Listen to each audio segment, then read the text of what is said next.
Okay, got that on the loudspeaker. Hello, everyone. Now, we're back. Hopefully you had a lovely dinner break. Now I'm going to hand over to Senator Shoebridge. Thanks, Chair. I had some questions to Admiral Hammond, if he's around, but he's not. Who's deputising for him? Sorry. Is here? Who was it? No, I didn't hear. David, who was it? Admiral Hammond heard. Oh, Admiral Hammond, yep.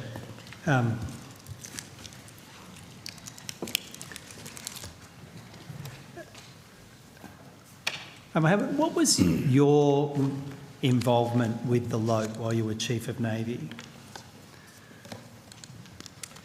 Senator Vice Admiral Mark Hammond, Chief of Navy. Whilst I was the Chief of Navy, I inherited the LOTE program in July of 2022, and I was responsible providing advice to within the department and to government on its progress and ultimately options to reset the strategy. And were you part of the scope review in 2022? There were several reviews. I was not involved in the scope review in 2022, which was between NSSG and ASC, as I understand it. My colleagues from NSSG may have more to say. What is NSSG?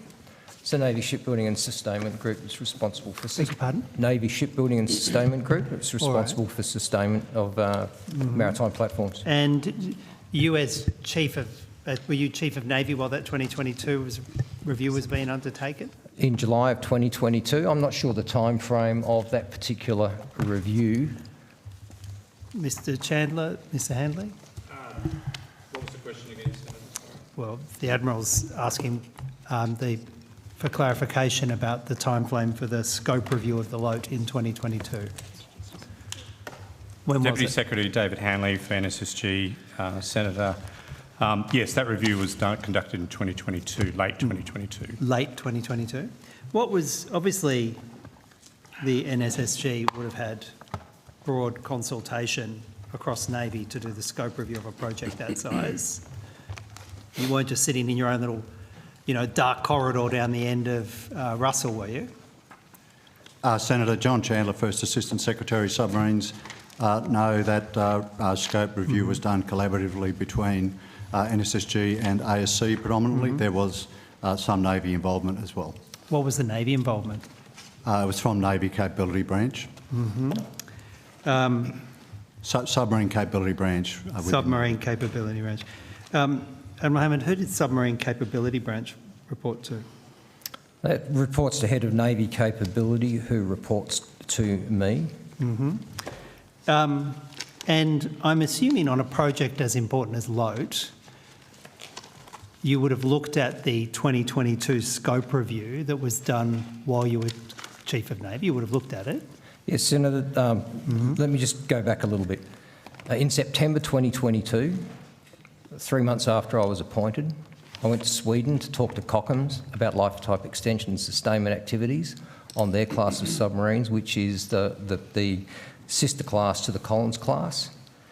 That resulted in, that was then fed into considerations for our investment committee submission in December 2022. The scope review that is NSSG are referring to was also fed into that submission. So it was all consolidated into advice through the investment committee that ultimately went to government decisions in March 2023. So in that context, yes, I was aware of the review. I didn't participate in the review, but it ultimately led to consolidated advice to government.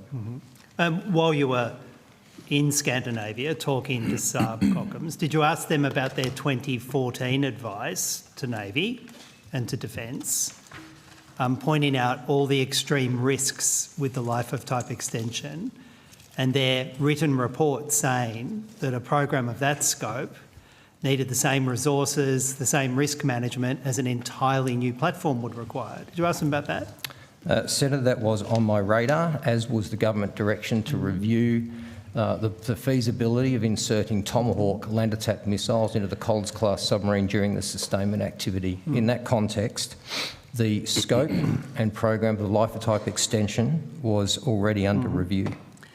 Yeah, but you see, how is it that you didn't then pull up the scope review in 2022 that was being completed at the end of 2022 and say, well, hang on, what on earth is going on here? This is based upon ripping the guts out of it and putting French-style guts into it. We're no longer doing the French submarine plan.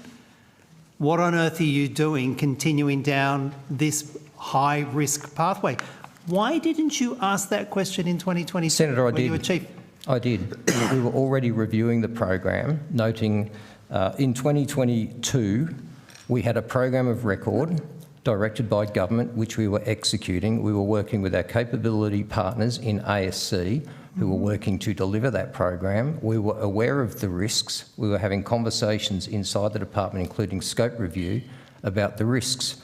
Ultimately, in March 2023, we were recommending a review, particularly of the optronics program, which had already been purchased in 2021, and removing that from the life type extension program because it increased the risk to the program. Well, you see, your version of events, Admiral Hammond, is in stark contrast to what the ANAO found. And I'll just read the relevant part.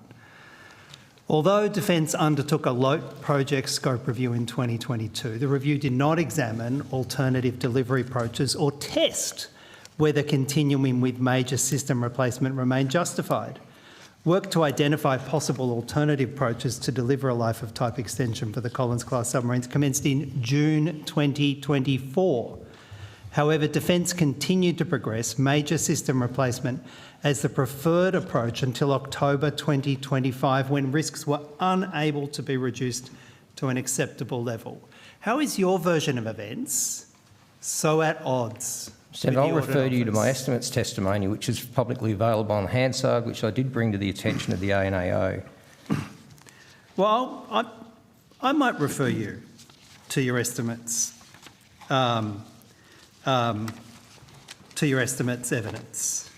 because I went back and had a look at it, and it's pretty extraordinary now I look at it, because I remember asking you about LOTE and LOTE Light in October 2025. Do you remember that exchange? Yes, Senator. Do you remember my comments from February 2024 where I stated very clearly that the scope was under review, particularly the optronics system, and that we'd nearly completed advice to government on the inclusion of Tomahawk land attack missile, February 24. Well, why don't we go to the exchange in October, on the 9th of October 2025. I asked you the LOTE program, the Life of Type Extension program. I could ask you CDF, but perhaps Chief of Navy, Vice Admiral Hammond, could answer. Is it on track? There are disturbing reports that there is now this new LOTE Light. Is it LOTE Life? Is it LOTE Light? And you said there has been no change to the program of record for the Collins Life of Type Extension. That is correct, Senator, and it did not change until the government made the decision to change the program in May of 2026. I then asked you, I said there have been repeated concerns that there are engineering challenges which haven't been resolved for LOTE and it's still in design scoping phase. Is that still the case? Is it still in a design and scoping phase? And you said there has been progress since the last estimates hearing. We're developing advice for government consideration in accordance with previous submissions to provide a contemporary update on the way ahead. And then when I asked you further, I said, yes, but if the LOTEs don't go ahead, what's the horizon? How long can Collins be sustained without LOTE? And you said this: there's no suggestion the LOTE won't go ahead. The program of record is unchanged. The Life of Type Extension program will commence in the middle of next year with the arrival of HMAS Farm into Adelaide, as per our previous testimony. That's correct, Senator. It is unchanged. It is a Life of Type Extension for 6 submarines. The strategy to deliver the program has changed as a result of extensive analysis that has been ongoing since late 2022. Admiral Hammond, you said repeatedly the program of record is unchanged. The Life of Type Extension program will commence.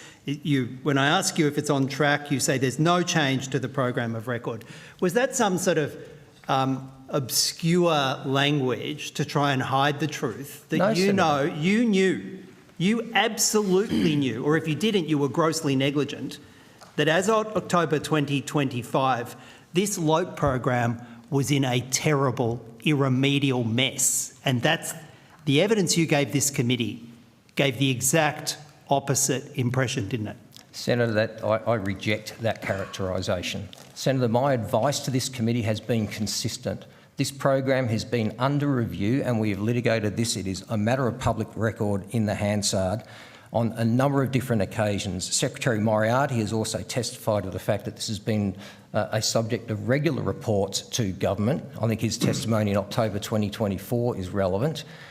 The reality of a program like this, it is a decision of the Australian government to change the strategy. We have been delivering analysis and advice to government as we work through the complexities of this unprecedentedly complex program. And when the government changes the strategy, that's when we change the strategy. Under your leadership, was it? Was it under your leadership of Chief of Navy where you bought a bunch of generators, you bought a bunch of batteries, you bought a bunch of engines designed for a French submarine that you weren't even going to get? Was that when you were Chief of Navy?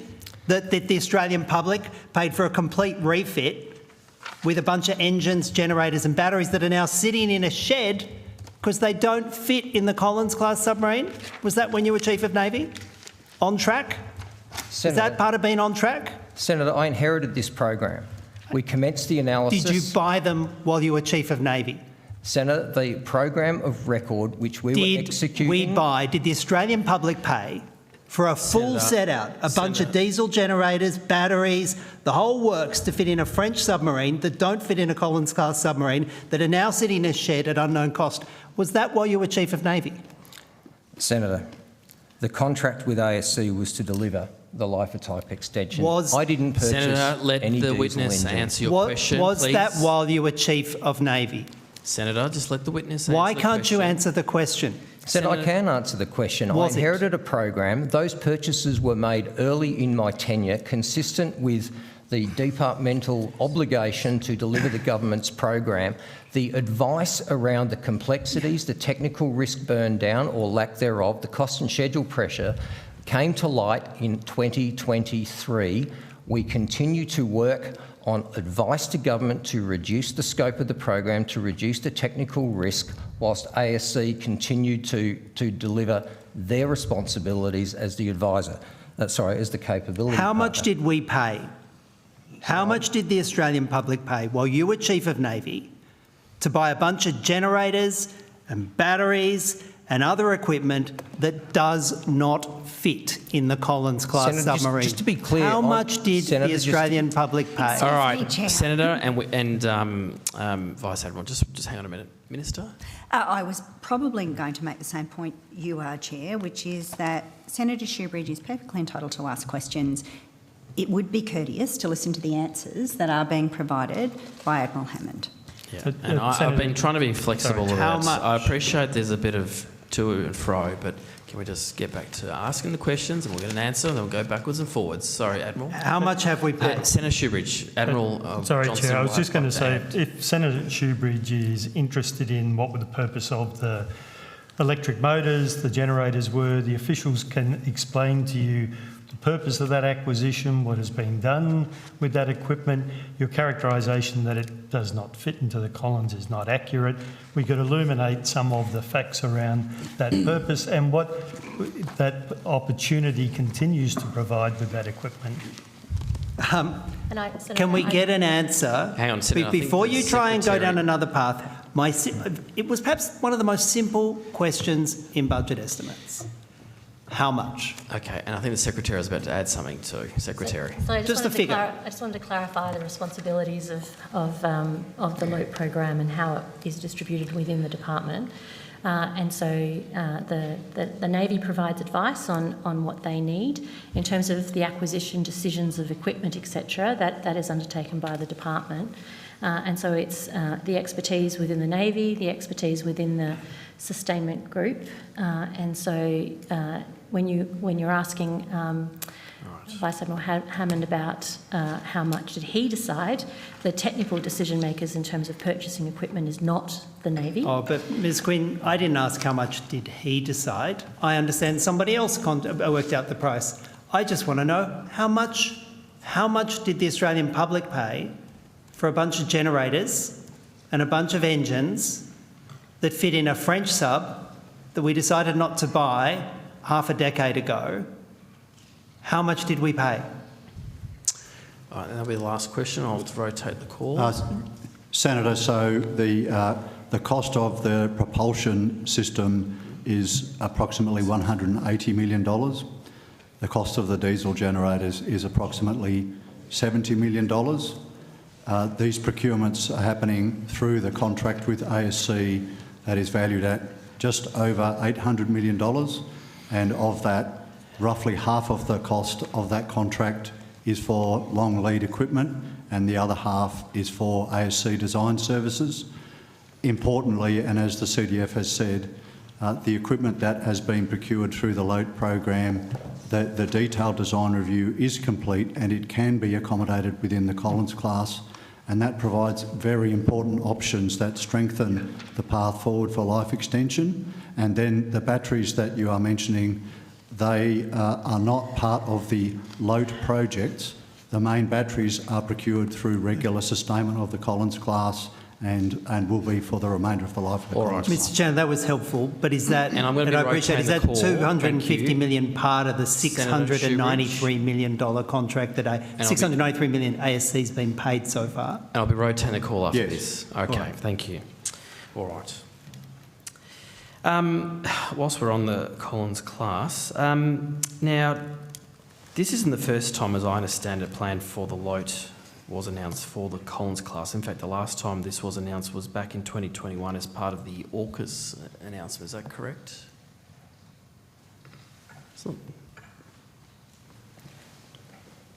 Yes? Chair, I'm Admiral? not certain of the timing of it. 2021, yes, was when the AUKUS announcement was made. I'm not sure if our colleagues had some insight into the public commentary at the time. More coincidental than anything else. Because as I read it, though, under the, I think, a former plan, there was additional capability benefits that would have come from those upgrades compared to what the current government has now announced. The plan when we cancelled or scrapped the attack class to obviously now move in towards the new submarines as part of the AUKUS arrangements. So, Senator, to extend the life of the Collins class, we require three major procurement activities to occur. One is the LOTE project, the second is effective ongoing sustainment, and the third is what we simplify as the selected capability upgrades. Mostly that is C1439 in various phases. So we need those three things to occur together. So when you are talking about the capability part of the life extension, most of the capability benefit comes through either those upgrade projects or through our ongoing spiral development of the Armaments Cooperative Program. So that is where the sort of the centre of weight for capability advancement through the life extension. With the LOTE project itself, the LOTE project was scoped to remediate the highest risks to sustaining the Collins class by that further 10-year operating cycle. Yeah. So the LOTE project was not designed to advance the capability, it was designed to contend with the risks of sustaining the capability. Now, as you introduce new systems, there is opportunities of some capability benefits, but there are also risks of some capability detriments. If you could appreciate the complexity of submarine design, because the objective of the LOTE project was to deal with the risks to sustainment, in the design, most of the effort has been going to mitigate any sort of capability detriments to at least maintain the current sustainment capability. So could I then ask then, what are the benefits of us pursuing this revised approach? So, Senator, as we manage the Collins class, and this is the same whether we're managing it pre-life extension or in the life extension, as each submarine approaches each depot level maintenance activity, we work together across Navy, NSSG and industry to optimise the capability and availability outcomes for each submarine, of course without compromising safety. So as we work to do that, the more substantial the design changes, the more time it is likely to take to implement them, and that would mean an availability detriment. Spend more time in maintenance to achieve more complex upgrades versus if you concentrate more on sustainment and less upgrades, you get more availability. So that's the sort of balance that we would take, and a central consideration in this revised approach is to optimise the availability of the Collins class into the medium term. So when the attack class program was cancelled, what kind of impact did that have on the LOIT program?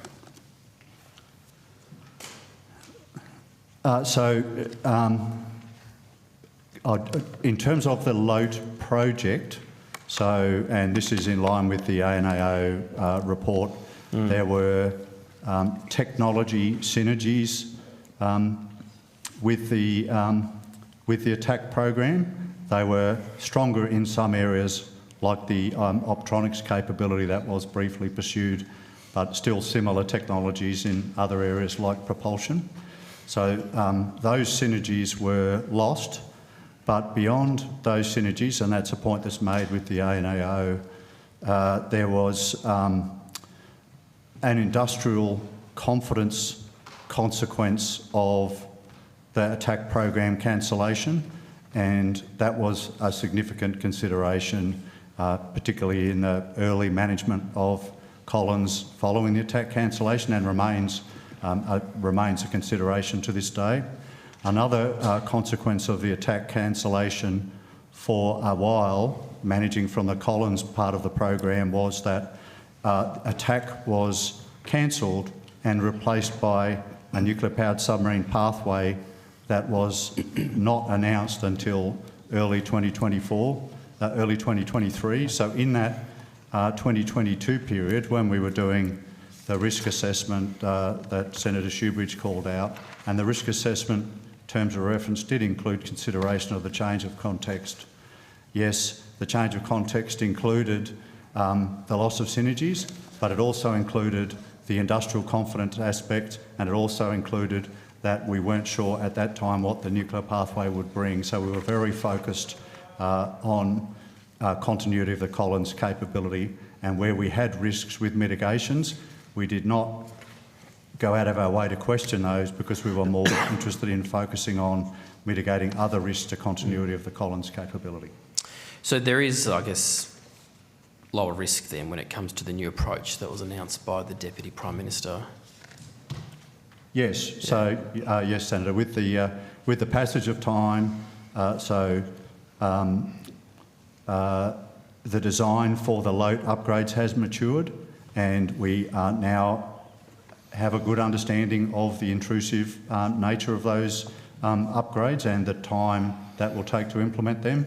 The other important thing that has happened is that our understanding of sustainment remediations that were applied at the start of the decade has flowed through to several years of improved sustainment performance and a better comprehension of the viability of those. So the risk calculus has essentially shifted between 2022 and now. In 2022, we thought the upgrade path was lower risk to sustainment, and now we think the bolstered sustainment approach is lower risk than the upgrade path. That's essentially the shift. Thanks, Mr. Chandler. So I'm also now interested in stepping out the timeline of action of this government. So when did the government initiate the independent assurance activity on the LOIT? Chair, are you referring to the Valdez report? I am. Yep. Senator Vice Admiral Hammond, Chief of Navy, that was October 2023. Okay. And for the committee's benefit, what was the purpose of this? I'd step back to in March of 2023, the optimal pathway was announced. As my colleague has just mentioned, we then had a new sightline as to what we were bridging Collins through to, no longer the attack class program, but to a Virginia class program. That enabled us to initiate a more fulsome review. The Submarine Advisory Committee provided fulsome advice around the risks in July of 2023 that highlighted the ongoing challenges, burning down technical risks, cost and schedule risks with the legacy plan. In August 2023, I initiated a 3-star capability manager steering group which brought together all the stakeholders to look at those risks, to acknowledge that the aim point had changed to the Virginia class program, and to provide additional government advice regarding risk reduction options. That resulted, as I understand it, in the independent review with Ms Valdez from October 2023, which ultimately provided additional advice in 2024. And then in 2024, is it right that the Collins was elevated to, was it a project of concern, is that right? That was in November 2024, Senator. November, okay. So when were alternate load options that incorporated the findings of the Valdez report finalised and approved at the department level?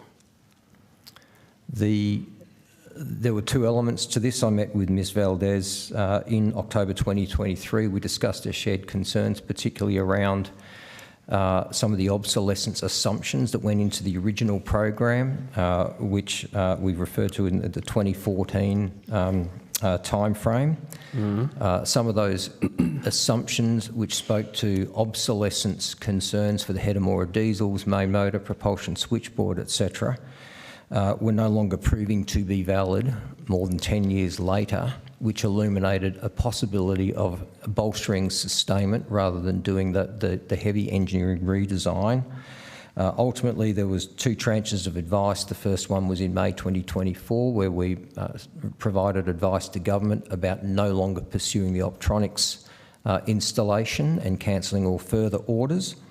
Once the Tomahawk integration project had culminated in advice that it was technically feasible but unlikely to provide value for money, that engineering team were then pivoted to conduct analysis of options to provide the bolstered sustainment advice to government. Ultimately, an integrated team of about 100 experts from Navy, NSSG and ASC looked at about 30 different options, and that resulted in 2025 advice to government and then a 2026 decision.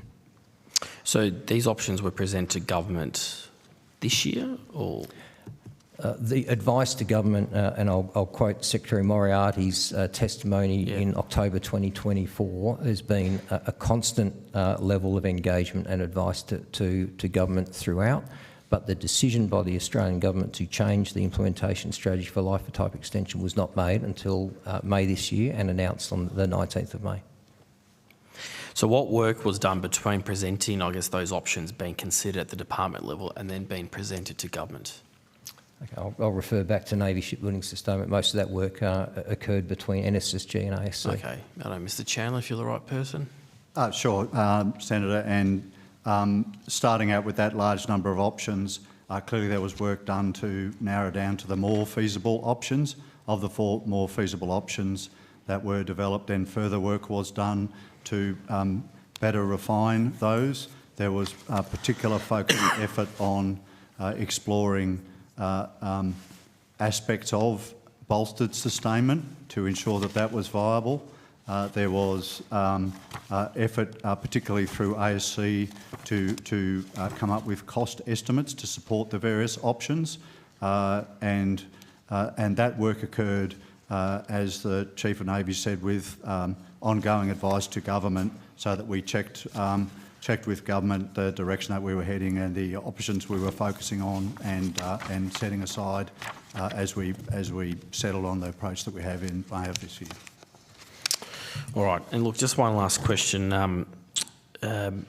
How will, I guess, the former work on, or the work on Lote now be used going forward? I'm sorry, Senator, could you say that again? So how will, I guess, the work previously done on Lote now be used going forward? I mean, obviously we've learned a lot of lessons. We're going to be implementing that in our approach over the next decade. Sure. So how will it be used, Senator? That would be subject of future decisions, but the work that's done provides important options for use. So we have the long lead items for the first ship set either on order or in some cases received by ASC. So we have the equipment, and the core work scope, as we call it, for the Lote project is through its detailed design review. That means that we now have options that are available for consideration for any submarine. Why are those options important? Because going forward from a Collins program perspective, we're trying to optimise two things. One is the availability of Collins for its own sake as a nation's submarine deterrent, and the other thing we're trying to optimise is the transition to nuclear-powered submarines, and having options to either do more sustainment-oriented maintenance or more true ship upgrade-oriented maintenance give us choices, and choices important to being able to optimise. So hence those choices strengthen the path forward without presuming exactly how those choices will be used. All right, thanks, Mr. Chandler. Now, Senator Collins, did you have questions? I do. Thank you very much, Chair. I'd like to ask about the Defence estate sale, please.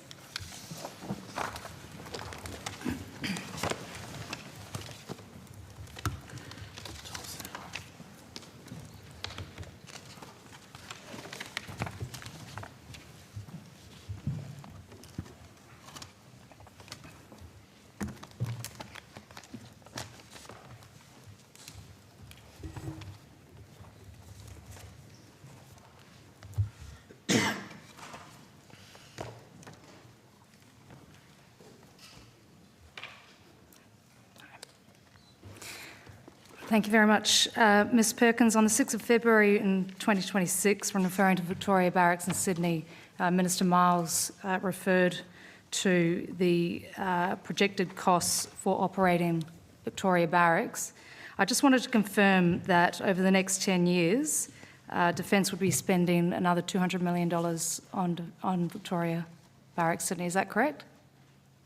Senator, I might take on notice the specific figures, and I was present during that visit by the Deputy Prime Minister, and just to be sure that we have the totality of projected spend across estate audit sites. I don't think I have a Victoria Barracks Sydney number specifically, but I can have a look at that. You are overseeing the biggest sale of defence assets in Australia's history based on inefficiencies or costs of maintaining and operating these bases. I mean, in his doorstop interview, I've got the transcript right here. It says that one of the reasons why you're moving away from Victoria Barracks is because of the cost of maintenance and operations there. You said to me in your own evidence that the cost of running Victoria Barracks is substantially more than Defence Plaza Sydney. You said it's a very large site. The heritage overlay provides an added cost every year, and there are extensive grounds to maintain. So you must have some idea of the operating costs there. As I said, Senator, I'd be happy to have a look at the transcript again from that press release. I don't have it in front of me. But do you have the numbers in front of you? As I said, I'll take that on notice. We have headline figures that estimate the projected cost of operating sites and the projected investment necessary across all of the sites listed for divestment in the estate audit. And I would just want to be certain that we weren't misrepresenting a particular site. This is estimates, so we are, I mean, you haven't brought this to Senate estimates, these numbers. I mean, this is like the fundamental part of your role, is it not? Certainly, Senator. And I think just to come back to the purpose of the audit, the purpose of the audit is, of course, broader than just sustainment savings. The Defence Estate Audit, as the Deputy Prime Minister said at its launch and in the press conference you're referring to there, really is an important part of implementing the Defence Strategic Review and the National Defence Strategy, and that is reorienting the Defence Estate in order to support the integrated and focused force and to reorient our force posture and those investments around the current and the future ADF that we are delivering. Okay. The divestment recommendations that you're referring to is one of 20 recommendations in that audit, and I can certainly probably the most significant, I would have thought, for Victoria Barracks, Sydney.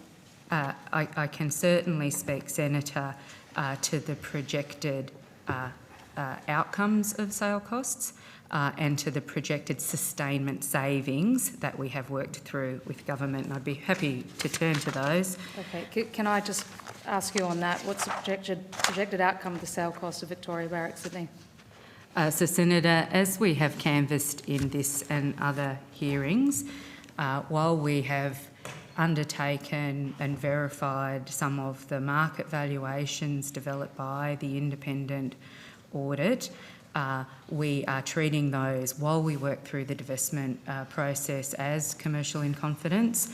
The market valuations will be an important piece of data as the Department of Finance, who, as you are aware, will be undertaking those divestments, will need to consider as they prepare to go to the market for each of those sales. And I just wanted to clarify, you were quoting the press release from the Deputy Prime Minister, who was acting Prime Minister at the time, and that transcript is on the Defence website, and we would have Q&A'd and checked the veracity of the numbers at that time. And you're right that Defence was characterised as having spent $50 million in relation to the maintenance of the site and was projected over the next 10 years to maintain the current operations of around $200 million. So those are the numbers that the Minister used, and we would have fact-checked them when they went on the website. Okay, thank you, Secretary Quinn, that's helpful. And I might just bring you back to the evidence you did give me at the previous hearing as well, that you did say, I can take the specifics on notice when I asked you about the difference in cost, the cost of running Victoria Barracks Sydney versus the cost of running Defence Plaza Sydney. We still don't have that, and you're sitting before me again today saying that you will take the specifics on notice. So, you know, it really doesn't help us do our job if we continually get that response. So if there's somebody that can help you that's sitting in here tonight, Senator, it would be very helpful. Thank you. We've taken a very large number of questions on notice from you in the inquiry underway, and we are working through those as rapidly as we can. I can't really advance from there. Okay. So the Defence Plaza Sydney lease, 3 years earlier in February 2023, you signed a 10-year lease. Was that the contract for over $230 million? Is that right? Contract number CN 3990844? I can check the specifics of that for you, Senator, and come back to you on that. Okay.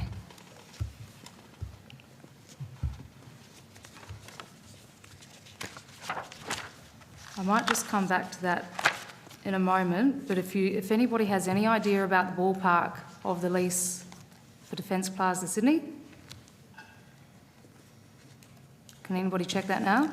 In the ballpark, I would say that sounds about the ballpark right? of a lease, but I would want to just go back and check that number for you. Well, that's fine, because, you know, I've done back-of-the-envelope calculations here, and, you know, you'll have to excuse me for doing back-of-the-envelope calculations, but that's all we've got to work on. And what I can work out is that with the $83 million fit out, amortised, $83 million that was invested in Defence Plaza Sydney, amortised over 10 years, and the cost of the lease, it equates to $314 million over 10 years for Defence Plaza Sydney. Now, the Defence Estate audit tells us that an average of 333 people work in that facility. Now, that works out, back of the envelope calculations, to be around $94,000 per person. Now, we do the same thing with Victoria Barracks, 300 ADF and APS employees according to the Delivering the Future Estate fact sheet, and $20 million a year to keep it operational. We're talking $66,000 per person at Victoria Barracks, Sydney. Now, you have given us evidence that the cost of running Victoria Barracks, Sydney is substantially more, but my calculations tell a very different story. So, what's your view on that? I mean, my understanding is it makes more sense to move the employees from Defence Plaza Sydney, where it's been underutilised, to Victoria Barracks. I'd respond in two parts, Senator.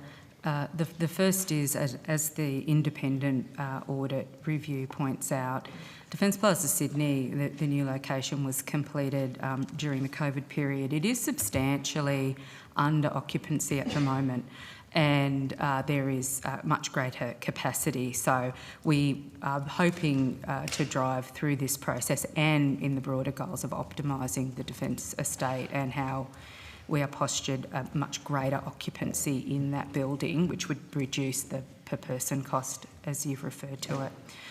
But the fundamental advantage for us of a site like Defence Plaza Sydney is that the ongoing maintenance and sustainment costs are substantially lower. There are, for instance, no grounds maintenance costs. There are, for instance, as a lease facility in the lease agreement, some of the ongoing building maintenance that you would need to pay fully for a site like Victoria Barracks Sydney are dealt with by the landlord.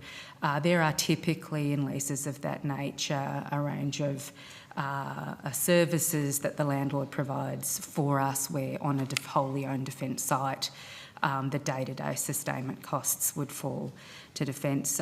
Some of the other advantages of us in that site is it has been developed to modern protective security standards. So we have designed it in such a way for mixed use that can change according to needs. At protective security zones 2, 3 and 4, which means that we can accommodate different defence workforces and the different kinds of work that needs to be undertaken at official and secret levels much more effectively. Okay. Ms Perkins, I reckon, you know, there's a whole lot less maintenance at Defence Plaza Sydney because there's no parade ground to look after and maintain. Is that correct? There is certainly no parade ground at Defence Plaza at Sydney. How does Defence Plaza Sydney contribute to our force posture?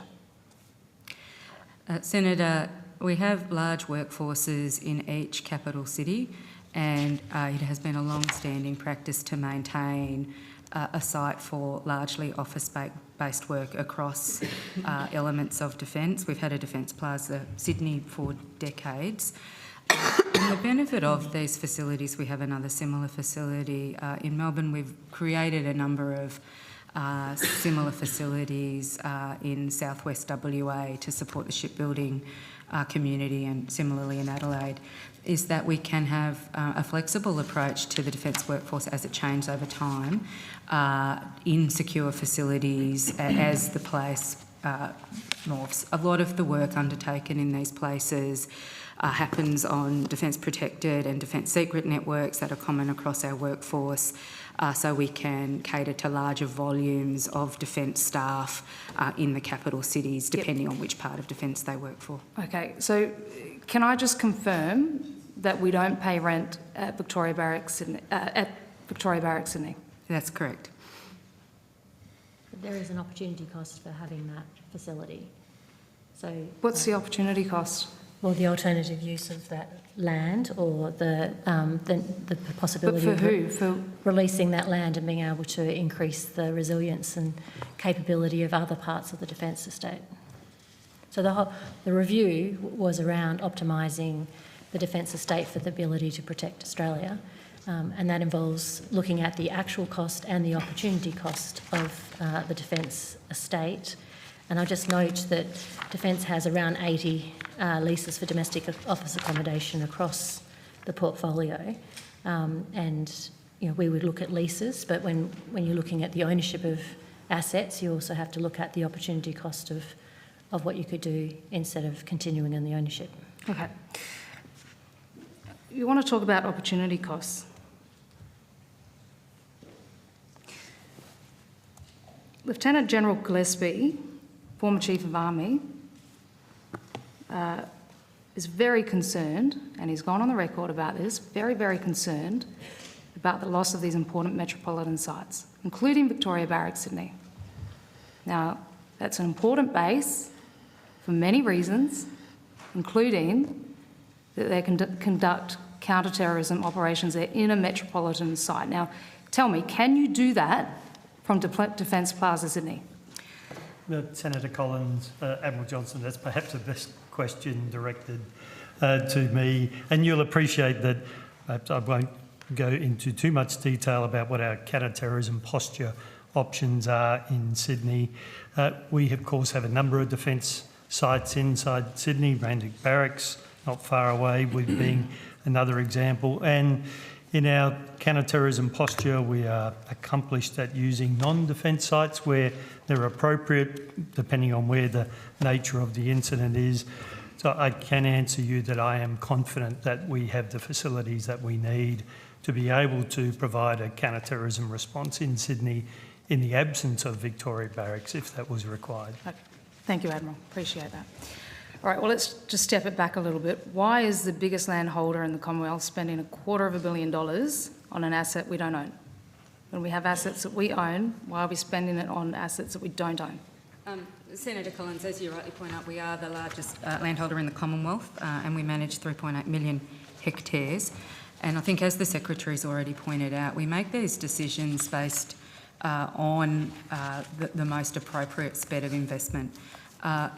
When we analyse, and we certainly did, when we entered into the arrangements for Defence Plaza Sydney, we worked through a program of considering office-based accommodation in Sydney, Melbourne and Canberra, and went to the market in each of those three locations to analyse future needs and undertook value for money assessments before entering into in fact, a continuation of office accommodation leases in the Canberra region, a refurbishment of Defence Plaza Melbourne and a new outcome in Defence Plaza Sydney. So these are choices that when we look at the defence workforce and the office-based working needs, we work through in much the same way as any other defence investment and working closely in the Commonwealth Property Framework, a value for money assessment, and that was certainly the case with the current Defence Plaza Sydney and the lease we entered into there.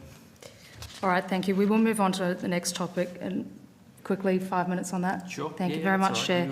And I'll put a couple of questions on notice just to add to your list there. The average daily users at Defence Plaza Melbourne, usable office area in Defence Plaza Melbourne, and the work points there as well, please, and the estimated cost to keep Victoria Barracks Melbourne operational. Thank you very much. And I did also have some other question on notice from the auditors. I asked them for their submission of the conflict of interest. They had said at the time that they had submitted it, and they said that they would table it, but the one that came back just said, yes, we have submitted conflicts of interest. So if you could please chase that up for me, that would be terrific.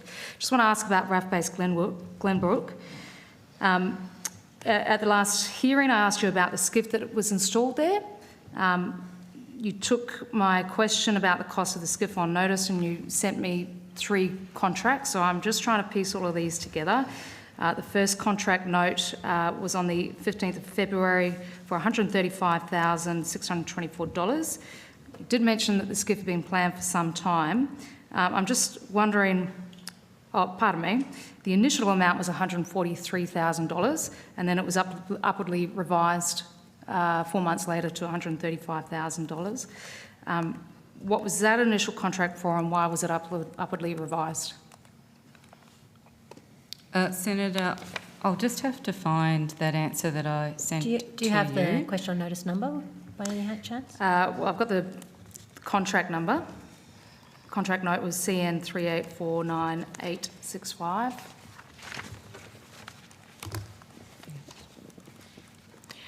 Senator, what I can tell you at a principle-based level, and we have canvassed this in another hearing, the Oz tender references that we sent you were for a program in the Estate Works program. That is a program for smaller investments. They are, as is usual, notified on Oz tender and then in certain dollar ranges referred to the Public Works Committee.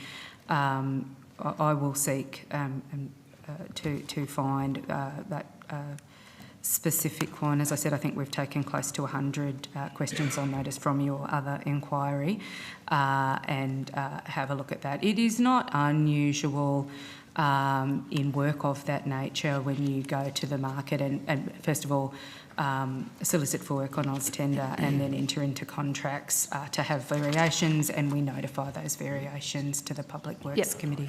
That's fine. I did also ask about the Public Works Committee notice as well. I'd love to be able to see that too.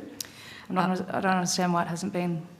Senator, as I think our question on notice referred, the Public Works Committee rules, I might not have the correct term there, does not allow us to provide those. The public documents, aren't they? Not necessarily, and as we've canvassed on this particular one, it does refer to a secured facility.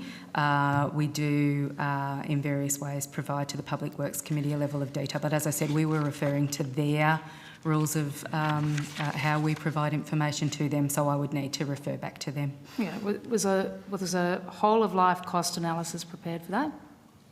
What's the whole of life cost analysis of that SCIF? I'm sorry, I didn't hear the start of your question. What's the expected life of that particular asset, the SCIF? Of a SCIF? Look, I don't want to canvass the specifics of a secure facility in this forum. Okay. When did you first see the Defence Estate audit?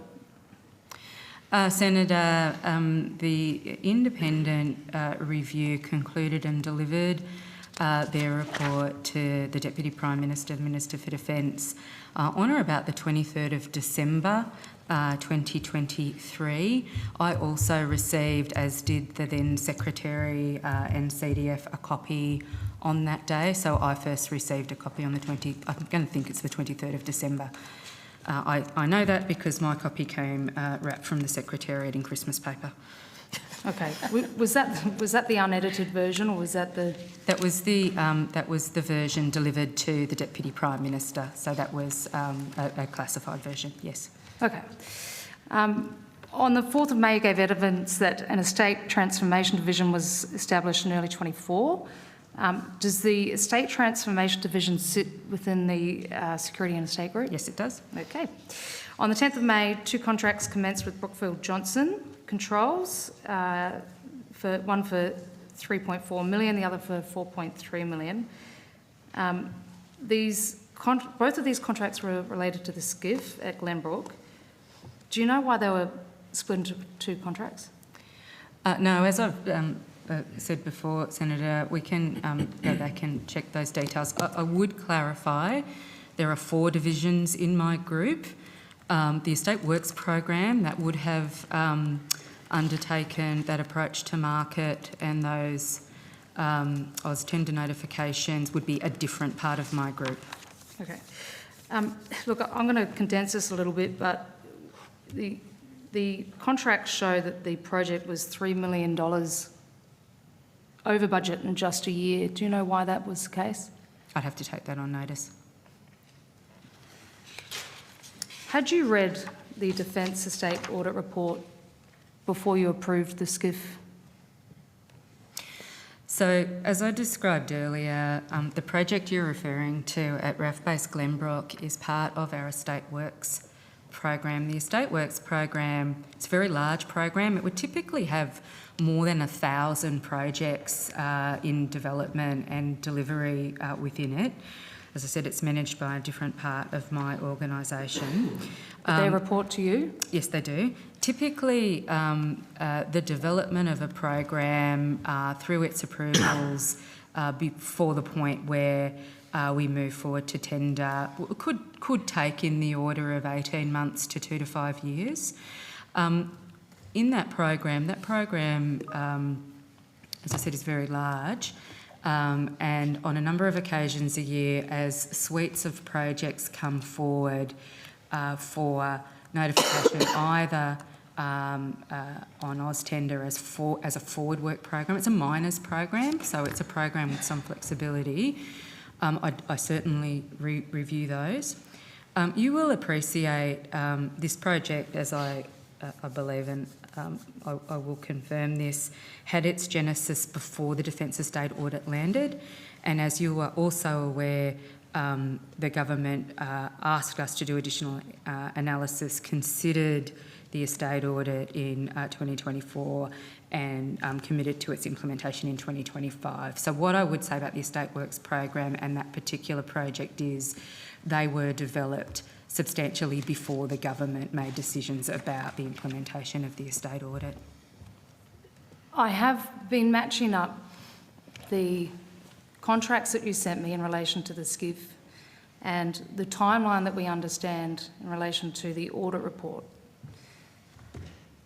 And as far as I'm concerned, according to those two timelines, RAF Base Glenbrook was earmarked for sale before this SCIF project took off and started being built.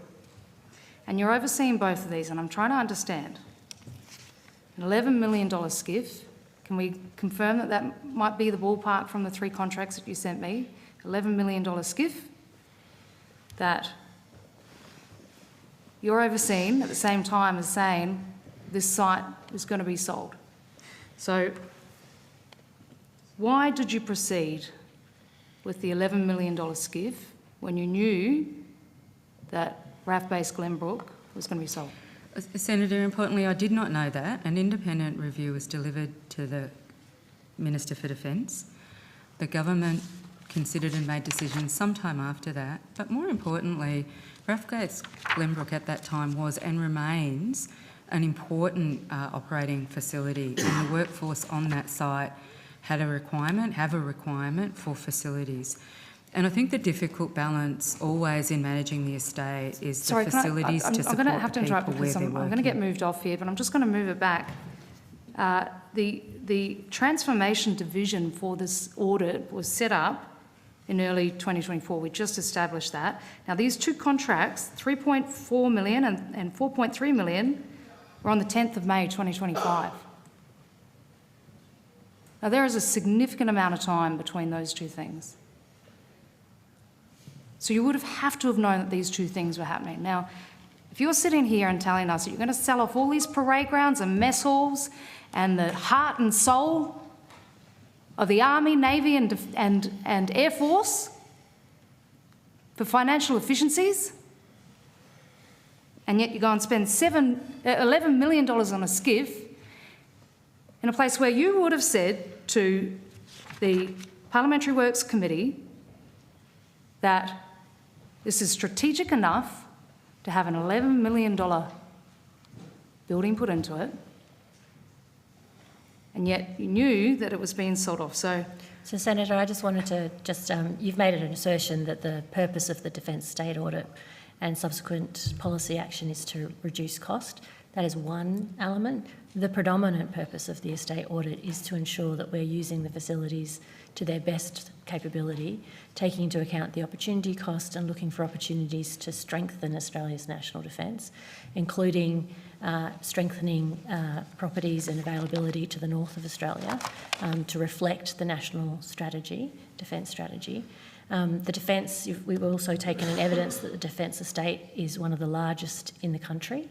And as you can appreciate, there's a sequence of decisions in government What the Defence estate part of the department does is manage the effectiveness of the current estate and is subject to government decisions from time to time which require them to alter what they do. We've taken on notice the sequence of the decision making. You're making a series of assertions there that someone may have known two things at the same time. We will check the accuracy of that statement, but it's not, in the evidence I have before me, it's not clear.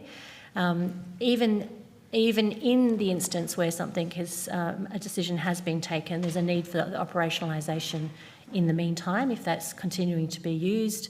It's a complicated process. There's a very large amount of implementation work that the department is doing now in terms of going through and refining and thinking about sequence and capabilities, thinking about the movement of capabilities. So we've taken on notice the exact timing. It's not clear to me from the evidence we've had that the sequence, the one person would have known two things, and this is a greater than just a cost savings exercise. Okay, all right. Perhaps as part of the questions on notice, you could let us know whether RAF Base Glenbrook was earmarked for divestment in the original audit report. I mean, we know things have changed along the way with at least one site, so that would be helpful.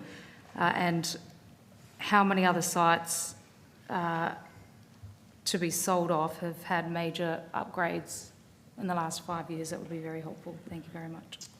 All right, thank you, Senator. Now, Senator Shoebridge. Oh yeah, thanks, Chair.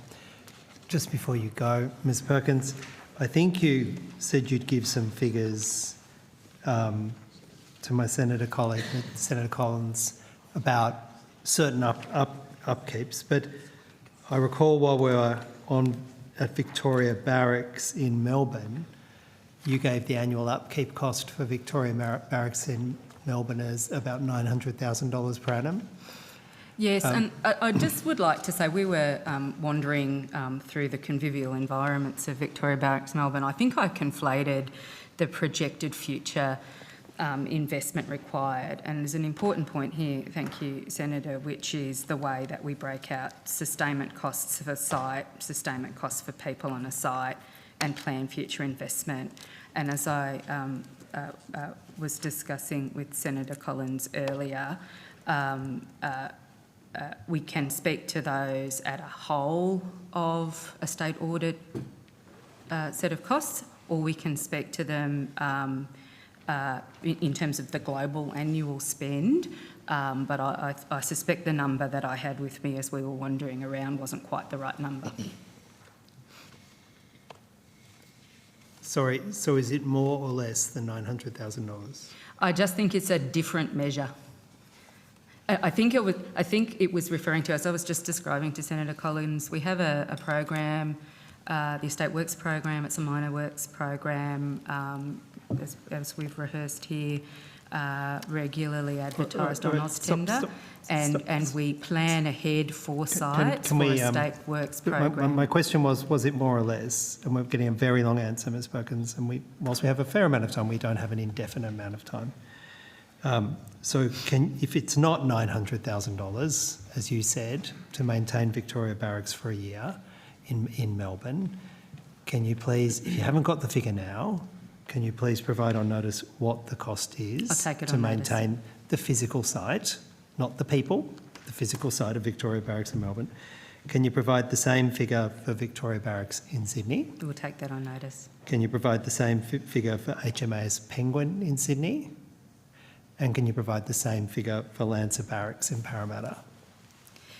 We will take that on notice, and as I said, describe the ways in which that sustainment program works in different cost categories. I don't need an essay. I just need to know how much it costs to maintain each of those three sites, given one of the asserted rationales, not the only rationale, but one of the asserted rationales is it costs Defence too much to mow the lawns. I don't think that is a fair characterisation, Senator Shoebridge, and I know you I heard enjoy earlier, a cute to turn maintain of the phrase, grounds. Sorry, but to I maintain don't think that Ms. Perkins is said in maintain any the way grounds. accurate reflection of what officials have told you about this over this hearing and others. Well, I distinctly heard the reference to ground maintenance. I distinctly heard the reference. Even if that were the only feature, maybe it's a bit awkward that an organisation like Defence is taking an issue with the cost of mowing the lawn. Senators, You want to thank you. justify your sales however you like. Senators, please, let's not talk over each other. Justify it as you like. Ms Quinn, did I hear you correctly? And I thought I heard you say this, and I've just checked the captions, that when you were being asked questions about the fact that we're now getting 3 second-hand Virginia-class vessels rather than 2 second-hand one and 1 newly built one, you said, so Australia's position is that we would always have had a preference for 3 in service. Does that accurately record what you said? No, I did not use that characterisation of the submarines. I believe I used the term in service. No, but that's what I said. Submarines. That you didn't say in service. You used No, I absolutely did. I said, you said, so Australia's position is that we would always have had a preference for 3 in service. Is that what you said? There was 2 parts to your question. You referred to the submarines as something other than in service, and the you correct can say character- second-hand. So it's okay. It's the correct terminology is in service. In terms of when I was asked about the sequence and discussion back and forward about whether it was ourselves, the UK, the United States, someone else that discussed it, I was talking about the ongoing conversations that there has been on the phase 1 of the AUKUS agreement, and I did state that there was always a desire to look at the option of having 3 in-service facilities. Sorry? There was a decision jointly between both parties, Australia and the United States, balancing up all the different characterisations and all the different risks and opportunities to go with 2 in-service and 1 new. There's been ongoing work by both parties over time, and the joint decision is now to have 3 in-service Virginia-class submarines. Ms Quinn, I'm just asking you about something you said barely an hour and a half ago, 2 hours ago. You said, so Australia's position is that we would always have had a preference for 3 in-service. Do you stand by that evidence? From a technical characterisation of the sustainment costs, training of staff, simplicity of the program, then yes. So why did Australia not say something in March 2024 when the report to Congress, the US Congress, on the annual long-range plan for construction of naval vessels for fiscal year 2025 said this about the US planning? The Navy's current planning assumption for Phase 2 envisages sales of in-service Virginia-class SSNs in financial year 32 and financial year 35, and initial delivery of a new construction Virginia-class SSN in financial year 38. Did you object to the US's published delivery plans when they made that report to Congress in March 2024? Did you say something? Did anyone say anything? So there were back and forth discussions between the parties. The joint decision was to go with 2 in-service and 1 new. That was the agreed optimal pathway, is the phrase that people use. The Australian Submarine Agency would be delighted, I'm sure, to take you through the process and discussions about the leading up to the optimal pathway. And so there was an agreed position to have 2 in service and 1 new. There is a logic to having 3 of similar class, and there's always trade-offs in making these decisions, and the circumstances are now, and we have made a joint decision to have 3 in class. You see that service. It's only in AUKUS world that we get bizarre terms like optimal pathway, but it kind of has a standard English sense to it, doesn't it? Optimal pathway. If the optimal pathway in March of 2024 was 2 second-hand ones and 1 new one, how do we understand your evidence now that Australia's position is that we would have always had a preference for 3 in service? How does that interact with the concept of an optimal pathway, which is contrary to that? So I think a lot of these technical questions will be better answered by the Australian Submarine Agency. But there is a logic to having 3 of the similar class. No. There are lots of considerations that go into a complex program of this size. There was a joint decision that it was on the basis of there's no entirely free optimal path. Everything is always a constrained optimisation based on the evidence of the time, based on the cost-benefit analysis and all the other risks which are more judgment-based because of the You desire can't for have speed 2 and optimal timing. pathways. You can absolutely you have can? 2 constrained optimal 2 pathways. I've never Because heard the everything term constrained optimal pathways constrained until optimisation tonight. is absolute core to policy making. So this is the new AUKUS term. We no longer have an optimal pathway. We now have a variety of constrained optimal I'm not pathways. changing the- AUKUS is not only doing damage to the Australian public purse, it's now destroying the English language. I don't believe that's the characterisation I would make, Senator. It's always been the case in public policy making when doing analysis that there's a constrained Well, optimisation. until you joined the team, we because never had the concept of a multiple of constrained optimal pathways. This is a new level of complexity you bring to AUKUS, I don't Secretary. believe that is true, Senator.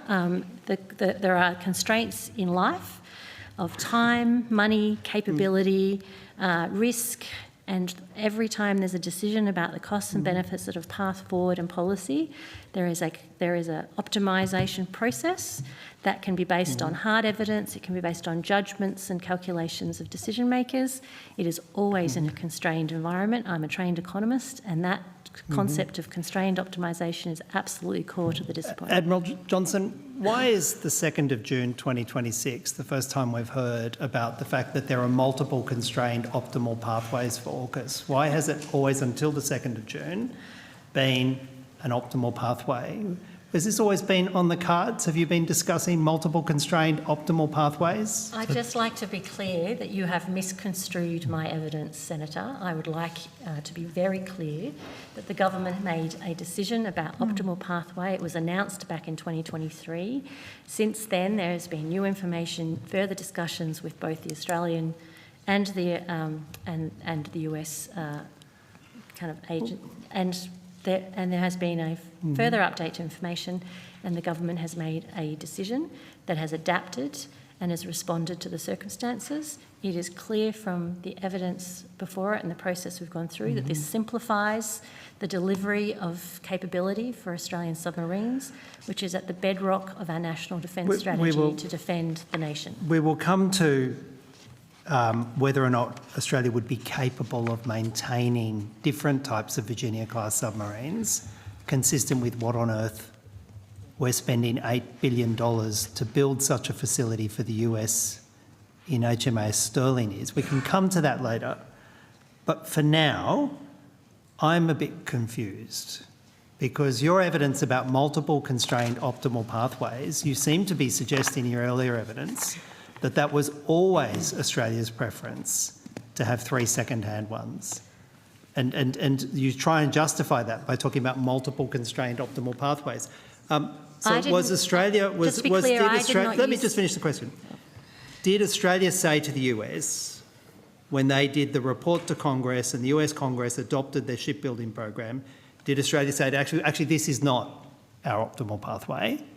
We'd rather 3 second-hand ones. Is that what we said in March 2024 when the US Congress adopted a different plan? Well, as you know, I wasn't in the role at that time, but there was always a conversation Admiral about Johnson? whether it was with how many would be in service. As you know, there's also an opportunity to have more than 3 if that was amenable to both parties. So there's always been contingency options within the optimal pathway. The circumstances have changed. People have re-looked at the analysis. There's been discussion. And the joint decision now is to have 3 in-service Virginia-class submarines. I never said there was multiple optimal pathways at any point in time. I said there is a constrained optimisation problem that occurs at different points in time. That makes it very clear. Australia has taken more than $4 billion over to the US. I think at different times the Defence Minister has gone and handed over novelty checks to Donald Trump. I mean, again, we've- Senator we've- Shoebridge, you love a handy phrase, but I wonder if we could not just ask questions without these embellishments, because officials are not here to offer opinions on your political commentary. They're here to provide facts to you about the nature of what's occurred. Yeah, well, And so I've got if you wish constrained to offer, political if pathways you wish that to I operate in. ask highly political questions, then we're going to have a really political conversation about it. I think you'd probably prefer just to have a normal estimates discussion. Well, we know, and we'll come to this later, about whether or not Admiral Hammond thinks we should have any politics in AUKUS. He doesn't think we should. Thinks it should all be an apolitical kind of love fest inside Russell. But I think there is some politics in AUKUS, and you and I may disagree on that.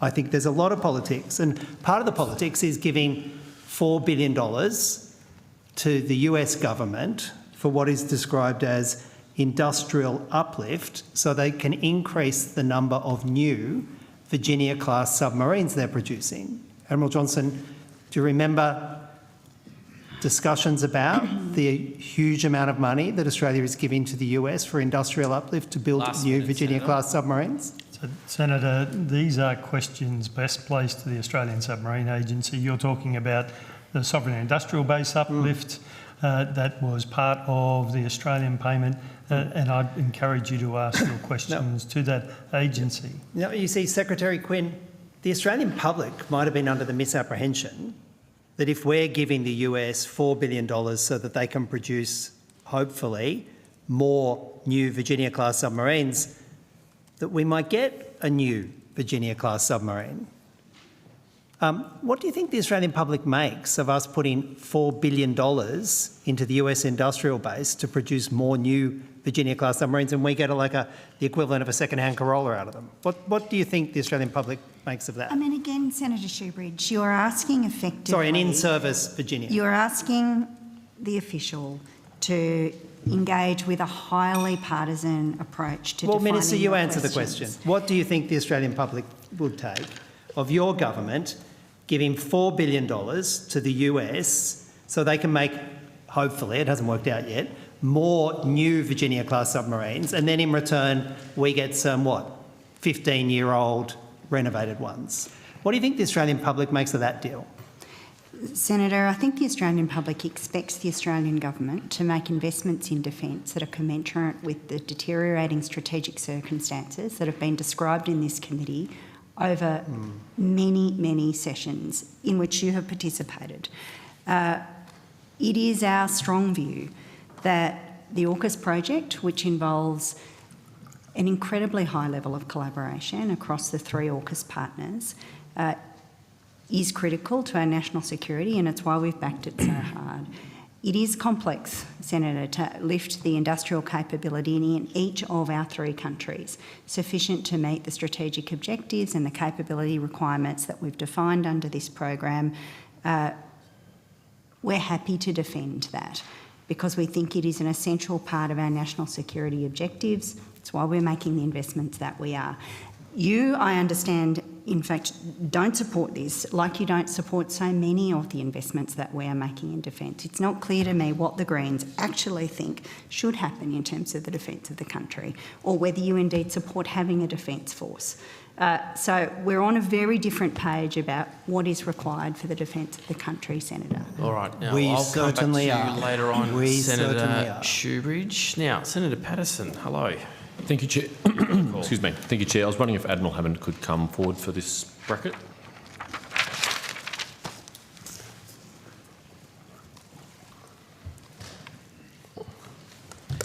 Thank you.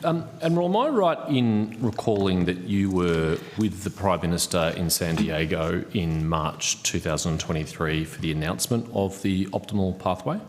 Vice Admiral Mark Hammond, Chief of Navy. Yes, Senator, that's correct. I think I recall an infamous photo of you in your Rabbitohs caps on the waterfront.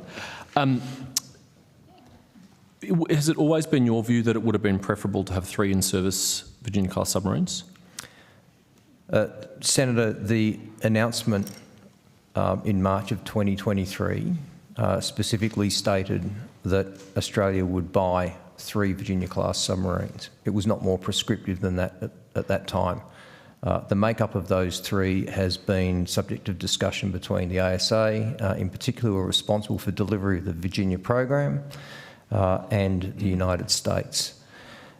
From a sustainment perspective, it is much more efficient to maintain three platforms of the same configuration baseline. It means you only need one training system, one supply chain. It's much more efficient.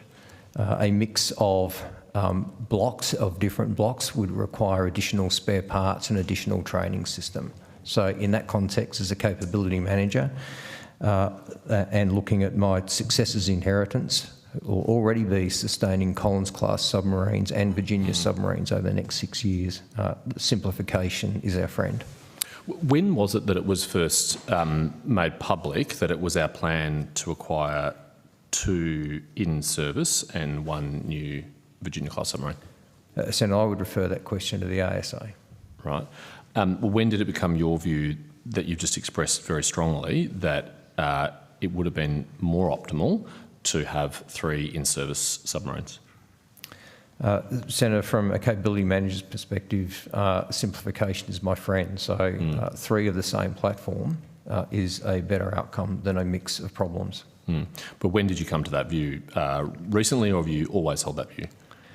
I think I was asked for a view during my visit to the US in April in discussions with the US Navy, and that's my view, that the sustainment of 3 vessels of the same design is much simpler. April of this year? Yes, Senator. So prior to that, you hadn't been asked by the United States or anyone else your preference? My recollection is the conversations occurring in April. It might have occurred last year as well. There's been a number of different conversations, a number of visitors to Australia. Sure. But as I understood Secretary Quinn's evidence before the break, she said it's always been our preference to have the 3 in-service submarines. So, but it sounds like to me you've only very recently expressed that view.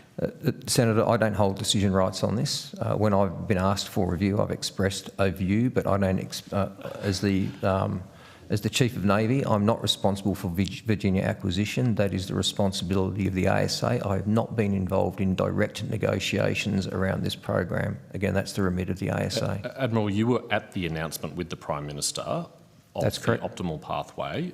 You have more than a passing interest in the acquisition of nuclear-propelled submarines. I've heard you speak very powerfully about how important they are. I find it hard to accept your evidence that this is not really your concern, it's someone else's concern. Senator, I did not say it's not my concern. Well, I said I don't hold decision rights. I am responsible for providing advice. And in March of 2023, the agreement between the 3 nations involved, and the text is available on the internet, a decision for Australia to buy 3 and up to 5 Virginia-class submarines. And it has evolved since then, Senator. I'll come to that. Secretary Quinn, do you have access to when it was first public that we were acquiring the 2 in-service and 1 new Virginia-class submarine? I do not. That is a question that the ASA will be able to answer when they give evidence. Thank you. We will pursue it with them. Why have we been calling it the optimal pathway for the last 3 years if it wasn't in fact the optimal pathway? Senator Patterson, have I just, and of course this Please. was a similar question that Senator Shoebridge asked. The optimal pathway is defined at the time in a manner that is optimal to all of the parties involved, and on the exchange between Australia and the US, which is the Virginia transfer, that was an agreement in terms of what both nations were prepared to contribute to in order the sale of 3 Virginia submarines. So the optimal pathway is not a single party view, but a view of all of the parties that are involved in the AUKUS arrangement. And based on the information at the time. Right, so I'm advised that it was in November 2023 that Vice Admiral Bill Houston revealed the details of the proposed transfers of Virginia-class submarines, 2032, 2035 and a newly produced sub in 2038. So for almost 3 years, it's been the public position of the governments jointly that the optimal pathway was to acquire a newly produced sub. But we've heard from you, Secretary, that it's always been Australia's view that it would have been preferable they all be in service. Is that right? I will have to go back and revisit my exact words at the time. I don't have a perfect recall of what I said. I said it was, I believe I said, but I would have to check, that it was all relating to sustainment costs. It would always be the case that 3 in-service submarines of similar class would be reduced costs, because you were talking to us about the cost estimates, etc. Of course, that, and you've heard from Vice Admiral Mark Hammond about the training and sustainment and supply chains. There is also the acquisition costs, and there's also the timing of when these Virginia-class submarine would be available. So there are multiple questions in any discussion, and the information available at the time, and a joint decision-making between both parties. And so I don't think you can take from my idea that we thought it was suboptimal at the time. It was an optimal pathway joint decision. That was the best option on the table. Taking into account the need to get ships in the, or boats, sorry, get the right terminology, team, boats in the water for our national defence. There's been subsequent discussions and considerations, more information to hand, including what's happening in the United States, what's happening here, and we have a joint decision to move to 3 in-service Virginia-class submarines. I understand that perspective, and it may well be that given the circumstances we now find ourselves in, that this is the new optimal pathway, but some of the information that you've talked about is not new information. For example, or turn to you, Admiral Hammond, you said that from a sustainment and maintenance point of view, that it is more straightforward to have 3 in-service submarines. That's not a new revelation, is it? No, Senator, but again, the decision rights and the responsibility for delivering the Virginia acquisition is held by the ASA. Sure, that's interesting. We'll pursue that with them, but your Chief of Navy, you're about to be the CDF. I think it's reasonable to ask you these questions. If we've always known that it would be cheaper to maintain 3 in-service submarines, then why wasn't it the case that we were advocating and seeking in-service submarines? Why were we persisting with saying that a new submarine was an optimal pathway? Senator, this is a partnership between 2 governments. I know you appreciate. There is consultation, collaboration, and there's an important context, I think, in the leader's statement of March 2023, which talks to subject to congressional decision-making as well. So the US have a considerable role to play here. Those conversations are occurring between the ASA and the US, and that advice is being provided to government. The Australian Navy is particularly focused on Phase 1, Surf West readiness, the acquisition of the first Virginia submarine, and making sure that we have a crew ready to activate and commission the first Virginia-class submarine in the Royal Australian Navy in 2032. So is it the case that we have always had this preference and we've just been trying to persuade our American friends that this would be a better way to go and we've recently prevailed? Is that a fair summary? Senator, that's a question for the ASA. I have not been intimately involved in those discussions. Secretary? I have nothing to add to Vice Admiral's answer. Right. Okay. I want to proceed to the Admiral, you mentioned before a 4th or 5th Virginia-class submarine. Is that still on the cards? As I understand it, yes, but that's a question for the ASA. Okay. Deputy Prime Minister said in Singapore this week that we can still have the option of 4th and 5th Virginia-class submarines. Has any decision been made about whether they be in service or whether they be procured straight from the production line? That is a question you should put to the ASA. Okay. How far into their service life are we going to receive the in-service submarines? That is also a question for the ASA. Okay.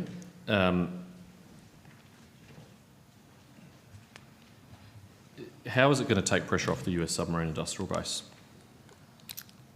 So the detailed discussions around the interactions are also held by the ASA. Right. The Defence Minister has said we have a, quote, treaty-level agreement with the US for the delivery of Virginia-class submarines. What is the name of the treaty?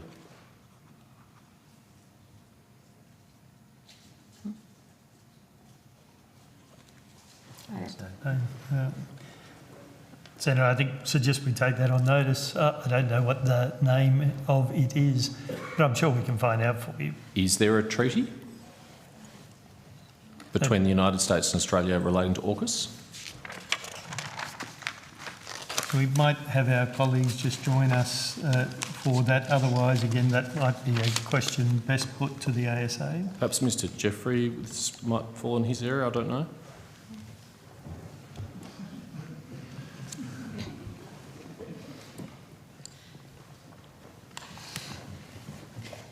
Just while you sit down, Mr Jeffrey, what's the treaty between Australia and the United States relating to AUKUS?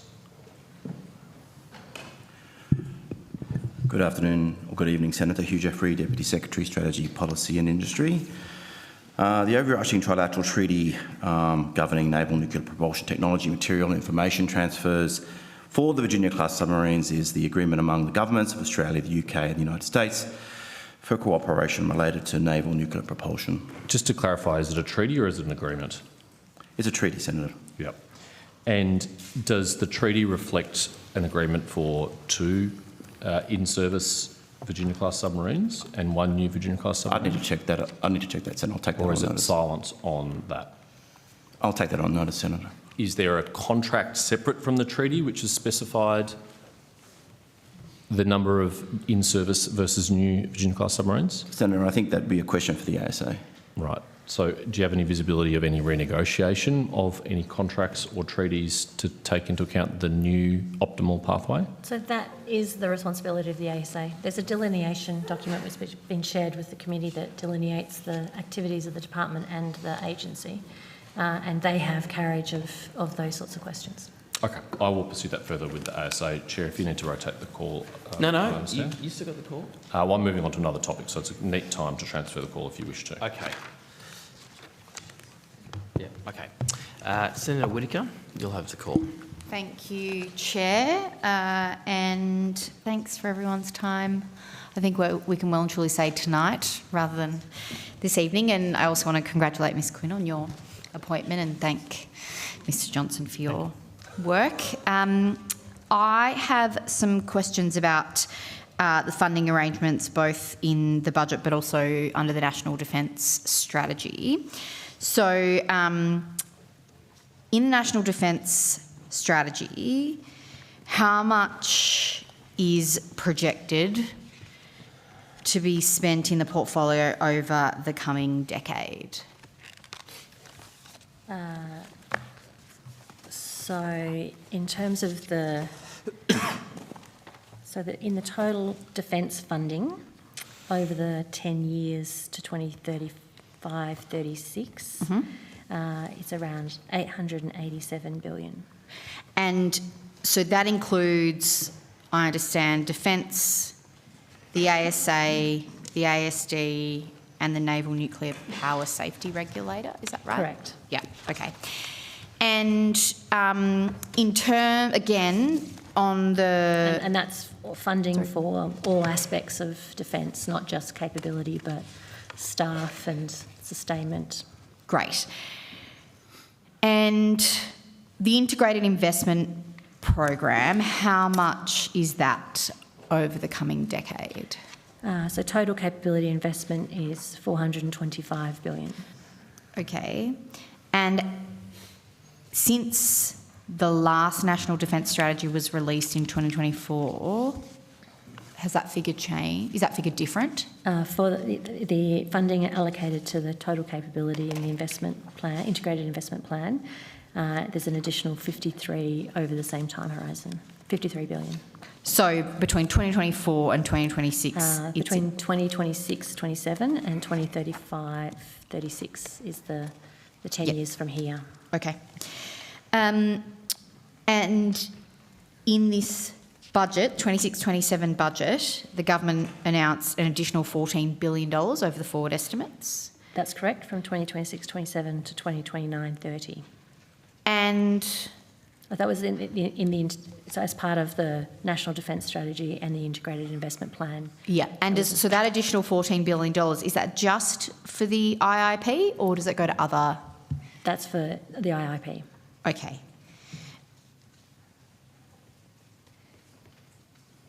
In the, can you just clarify, where in the PBS can we see a breakdown of that $14 billion? So in the budget measures table, there it looks at the additional funding for the IIP. Yeah. It also identifies that some of the funding has been put in the contingency reserve over that horizon, and it also identifies that some of the integrated investment plan funding will be supported by alternative financing methods. Yeah. And that's identified again in the measures table information at the bottom of the table. Okay. Great. I'll come back to alternative financing in a moment. So the government announced that together with the additional funding associated with the National Defence Strategy, the total amount in terms of additional funding is $30 billion over the forward estimates and $117 billion over the decade. So as I understand it, that's the difference between the 2024 integrated investment plan and the 2026 integrated investment plan. Okay. And so those figures are for those periods, not just between the budgets. Yep. Okay. Thanks for clarifying. I am keen to talk about alternative financing for a moment because I understand this. I was in estimates last week when the Department of Finance officials were asked some questions about this, and I think there was a little bit of misunderstanding, perhaps. So I thought it'd be worth getting on the record here. Can you talk us through how you define alternative financing? What does that mean? It can mean different things for different purposes. So there's a range of different mechanisms the government use in different portfolios.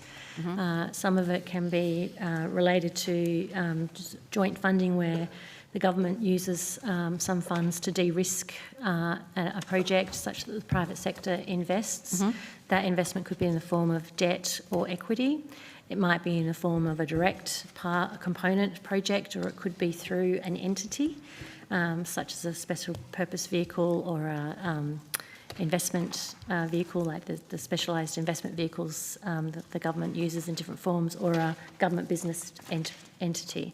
It could also be through joint projects such as PPPs, which share risk between different parties. So there's quite a few different methods government uses across all portfolios, whether it be infrastructure, health, industry, or the defence portfolio. So it's not an unusual. It has been used by governments in Australia and elsewhere to magnify and expand the ability to provide investment. It is a very sensible strategy to de-risk projects, to attract foreign capital or domestic capital for different projects. So it has been used widely by governments of different persuasions. And just to be really clear, that definition of alternative financing, that includes Commonwealth investment in projects? It could do, You yes. can, yep. Yeah. Okay. And so how much has been identified by Defence for projects eligible for alternative financing over the forward estimates in the decade? Sure. In the government's National Defence Strategy, they identified a target of $5 billion for the period over the forward estimates and $15 billion over the 10 years to 2035-36. And how did Defence come to that figure? What kind of projects do you envisage might be So the sorts of projects that have, or areas within the defence portfolio that have been identified as possible avenues of being infrastructure, such as the Henderson Defence Precinct, also the armaments program, where we're investing in the production facilities to produce armaments in Australia for the first time in decades. There's an opportunity there to work jointly with the private sector. I actually don't know what the acronym stands for, but there's the recent investment fund proposal for the armaments, innovative armaments. There's an investment fund where the Commonwealth will put some funds in, the private sector will put some funds in. They'll then invest in armaments manufacturer. So that's another option. And also the defence estate the kind of building over time, which, building and infrastructure is very common use of different financing mechanisms across portfolios. Are there any examples of that kind of funding arrangement being used in the defence space? So, as I understand it, the joint headquarters was supported by financing from the private sector, and we have the Australian ANI. Naval Infrastructure. Australian Naval Infrastructure, which is a government GBE which has had equity injections from the Commonwealth from time to time. So that's a GBE form of financing.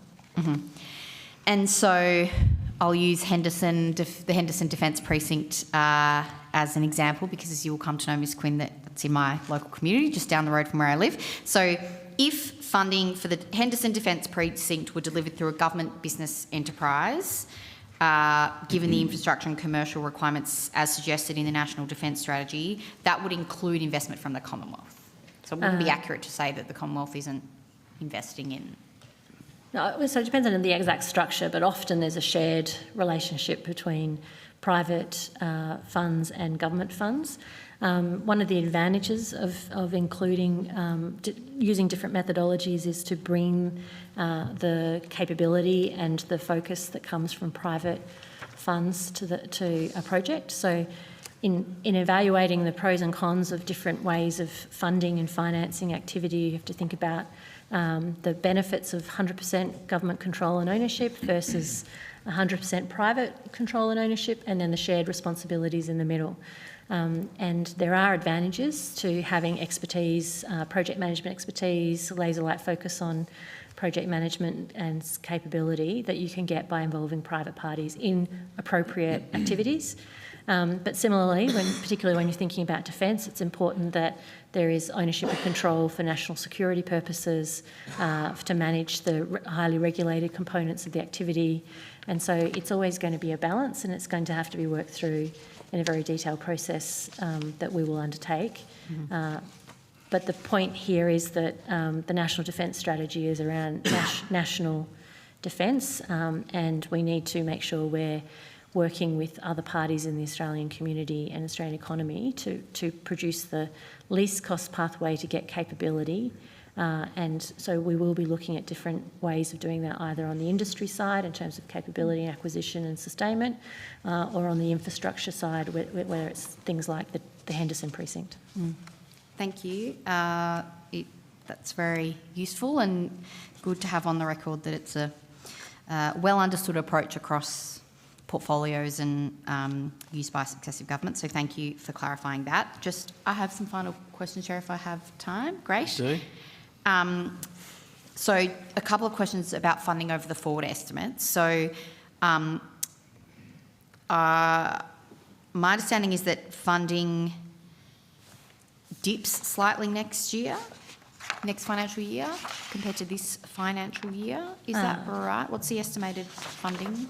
So funding does move around year to year, depending on, especially when you're talking large programs, and their profile of expenditure moves from time to time.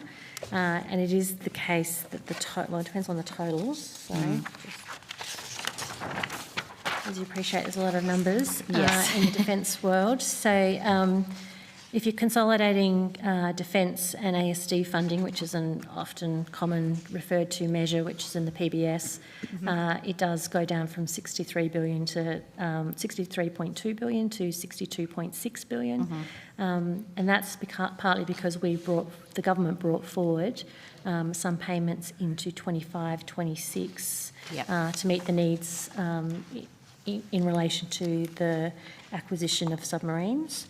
But there are other reasons why some of it was brought forward as well. It then goes up to 65 billion and then continues to rise to match to 77 billion by 29-30. So the slight dip in the next financial year doesn't reflect a cut in spending, it's just spending that's been brought forward? It has certainly brought forward funding, and over the forward estimates, defence funding rises. And just to be clear, that doesn't include funding for the infrastructure at Osborne, submarine construction yard, and other such funding that's been allocated to other agencies. So to that, deliver defence that capability? covered ASD, the submarine agency, and the regulator and defence. So they were the funds I was referring to. Okay. So it doesn't include A&I funding, for example. Yep, okay. And is the outcome for this financial year higher than what was estimated in the budget last year? It's a very good question, which I don't have the answer on this table for. That's okay. Senator Stephen Groves, Chief Finance Officer, Department of Defence. So I think there was overall there was around $4.2 billion worth of funding across the portfolio, moved into 25-26 at both additional estimates and in the latest budget round for a variety of reasons. So I have found it on my complicated table. So in the PBS in 25-26, the estimate was rounded to 60 billion, and in 25-26 it's 63.2 is the current estimate. And Mr Groves, you said that, I think, was for several things. Could you tell me what those things were?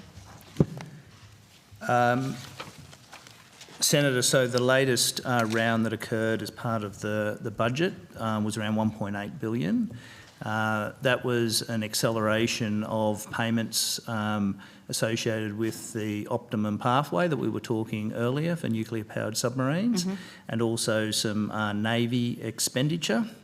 The amounts that moved in additional estimates were some acceleration of sustainment activities, once again some other nuclear-powered submarine movements, and also additional investment into the acquisition program of the integrated investment program. Okay, great. Thank you.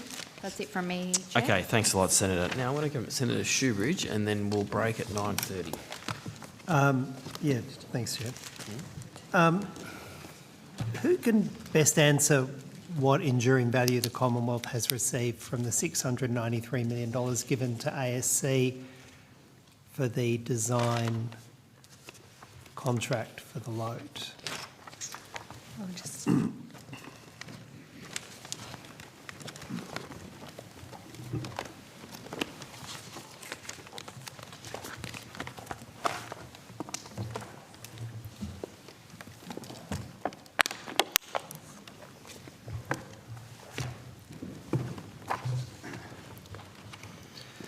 Now, Mr Chandler, don't repeat your evidence about the $250 million. I understand we will get to that in a second. There's $250 million worth of equipment.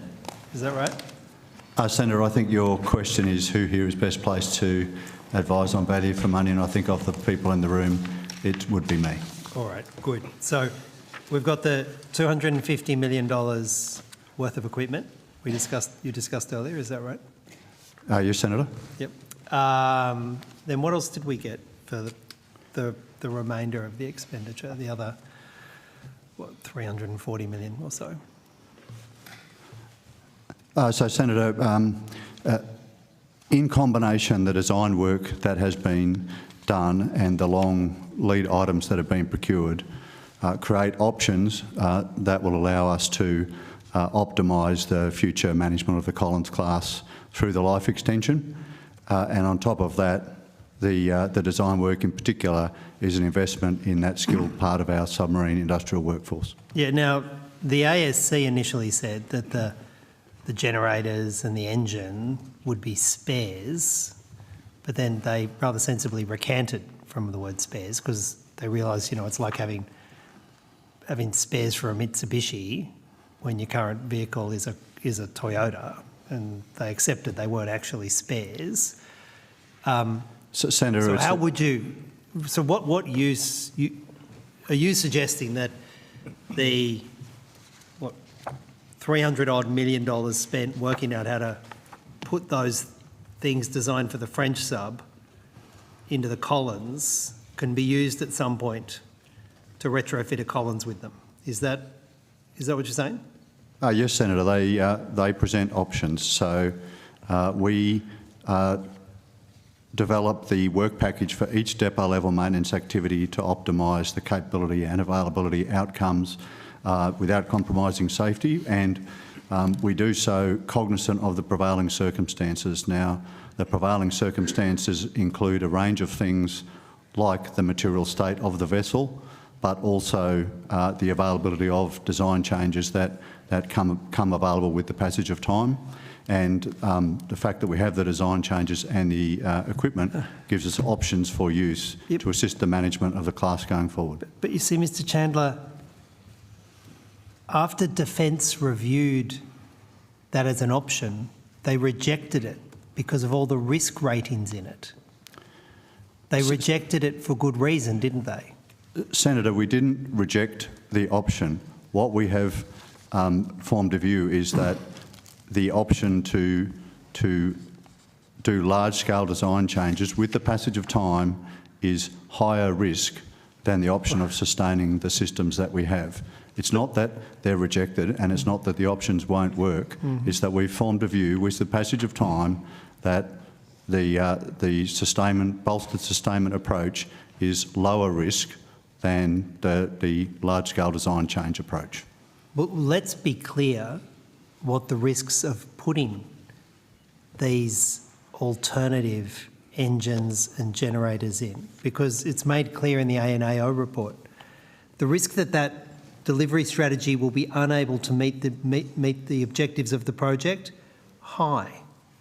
The risk that costs increase due to changing market conditions, high. Risk the design and procurement phase of the project will be delayed and contracted milestones missed, high. That's the risk that the complexity and volume of the updates to be installed cannot be completed within the implementation phase of the project, very high. That's why it was rejected, because of all the risks.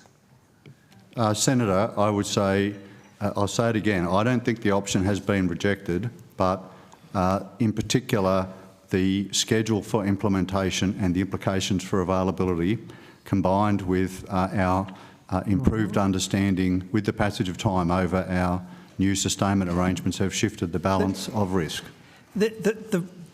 Some of the other key reasons, and no doubt this is relevant to submariners who might be put on these after the work was done, not unreasonably, when this project was being assessed and there was finally some risk ratings put in, Navy said that the only acceptable risk for this risk that safety and seaworthy requirements are not met by the project and design solution is not accepted, that was only meant to have a low risk. If it was any more than a low risk, it was failing. It was a high risk, but is still a medium risk of basic safety. Like that's putting people's lives at risk because of the project. Senator David Hanley, Deputy Secretary, Naval Shipbuilding and Sustainment Group.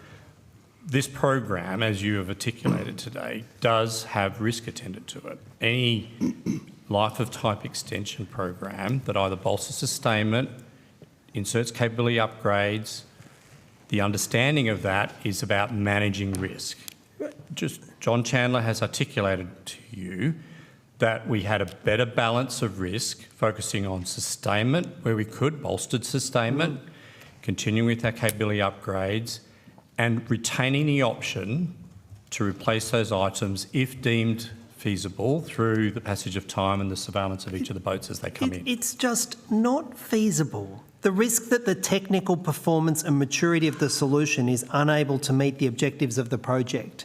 That when you finally did a risk assessment on it, the target, what was considered acceptable for that risk, was a very low risk for obvious reasons. Because if you're going to spend gazillion, $2 billion doing this to a submarine, you want to make sure there's a very low risk that it won't achieve the objectives.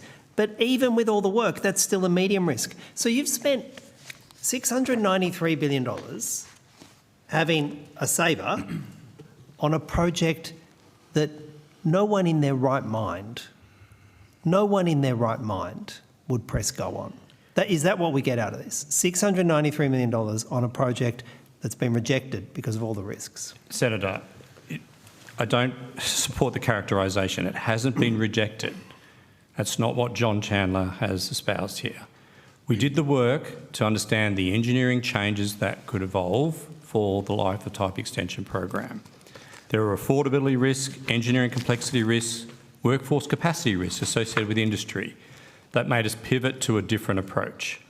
That approach retains the good work done by ASC in developing the design work, and it retains options for replacing various components on the platform downstream. So it is far from wasted effort.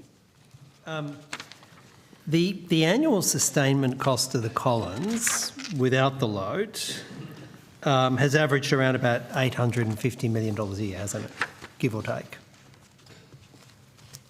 It was slightly higher than that recently, Senator, but okay. Yeah. But less than $1 billion, around that figure? Last financial year was actually slightly more than $1 billion. Right. And that was just sustainment? That was Yes, just Senator. sustainment? Not a load, not new equipment, just sustainment? Right, effective ongoing sustainment. Now, we're told that under the IIP, the projected cost after this newly announced change from LOTE to a sustainment project, or LOTE Light, however we want to describe it, it's got an $11 billion total planned investment over the next decade. So if it costs $1 billion a year to do basic sustainment, and under this new revised LOTE, it's going to cost $11 billion over a decade, tell me what it is other than the existing sustainment plan, because it's the same cost. So, Senator, the description for the IIP provision is of $7.8 to $11 billion is along the lines of additional sustainment, selected capability enhancements and the LOTE project. Sorry, but the IIP has the Collins only getting $11 billion. In the range 7.8 to $11 billion, yes, Senator. And it costs $1 billion a year to sustain it without doing any upgrades. So where's the money for upgrades? It's just a pure sustainment project. That's all it is. We've spent $693 million trying to work out a design thing, to put all the upgrades in and do all of that. And now all you're budgeting for is basic, bare sustainment going forward. Senator, the IIP includes the description and the sustainment part of that is additional sustainment. It's not the underlying sustainment, it's additional sustainment. Last question. So is that in addition to the $1 billion a year for current sustainment? So it's a $2 billion a year to keep the Collins fleet in the water. Is that what it's going to be? Senator, the best I can give you is the wording in the current IIP, which is, as I said, along the lines of additional sustainment, not base sustainment, additional sustainment, the capability upgrades and the LOTE project. So, for example, using this year's, the most recent year budget, the sustainment was a bit over $1 billion, and then the LOTE $11 billion is on top of that sustainment. So each year we'll get about $1 billion, if last year is anything to go by, about $1 billion in sustainment, and the $11 billion in the IIP is on top of that. Yes, Senator. So, okay. So to keep Senator, what will be like 40-year-old submarines in the water is going to cost us $2 billion a year just to keep them in the water. Before we pay for staff, before we pay for operating costs, just to keep them in the water. Is that right? Under AUKUS? One of the optimised pathways? And additional capability that would be put in as part of the LOTE process. Well, what additional capability?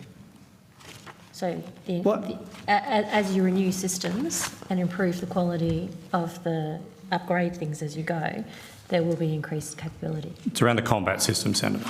All right. Now, we do need to take a break. We're going to be breaking for 15 minutes for evening break. So I'll see everyone back here in 15 minutes. Thank you.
Back on. Thank you very much. Hello, everyone. Now, Senator Patterson, you have the call. Thank you, Chair. I just wanted to follow up some of the questions from Senator Whittaker, so it might be good to have the CFO back on budget.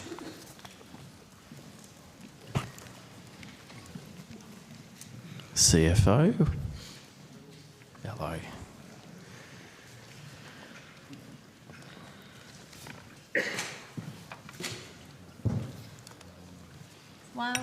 While the CFO is coming to the table, I might just take the opportunity, if you're going to talk about budget numbers. I think when in Senator Whittaker's questions, she was asking about 2024 and 2026 NDS.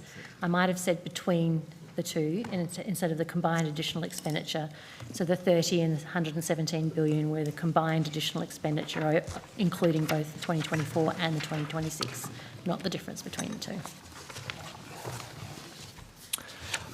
Just a technical question to start with, to help me navigate budget papers and NDS, which I have open in front of me. Budget paper 1 has a table on, it's table 6.3 on page 225. It's estimates of expenses by function across government, and it has a defence line. Are you familiar with that? Vaguely, Senator, but I don't have it with me. But Yep. So it cites estimate of expenses by function of defence that is lower than the figures that we normally talk about. So I assume it's excluding ASD perhaps or other kind of agencies like that. But in the 2025-26 table, it says 52,854 million. Are you familiar with that figure? Senator, I'd take it on notice, but I recall that that's actually just the operating expenses. Yeah. Okay. You know, from an accounting perspective, there is. I also recall, I think there's a separate table that talks about the capital expenditure. Yep. And there's some other items included within those numbers at the whole of government level that we don't include in our portfolio budget statement, for instance. Okay. All right. Well, let's just go to the PBS then, because that is your remit. What is the estimated actual defence expenditure this financial year?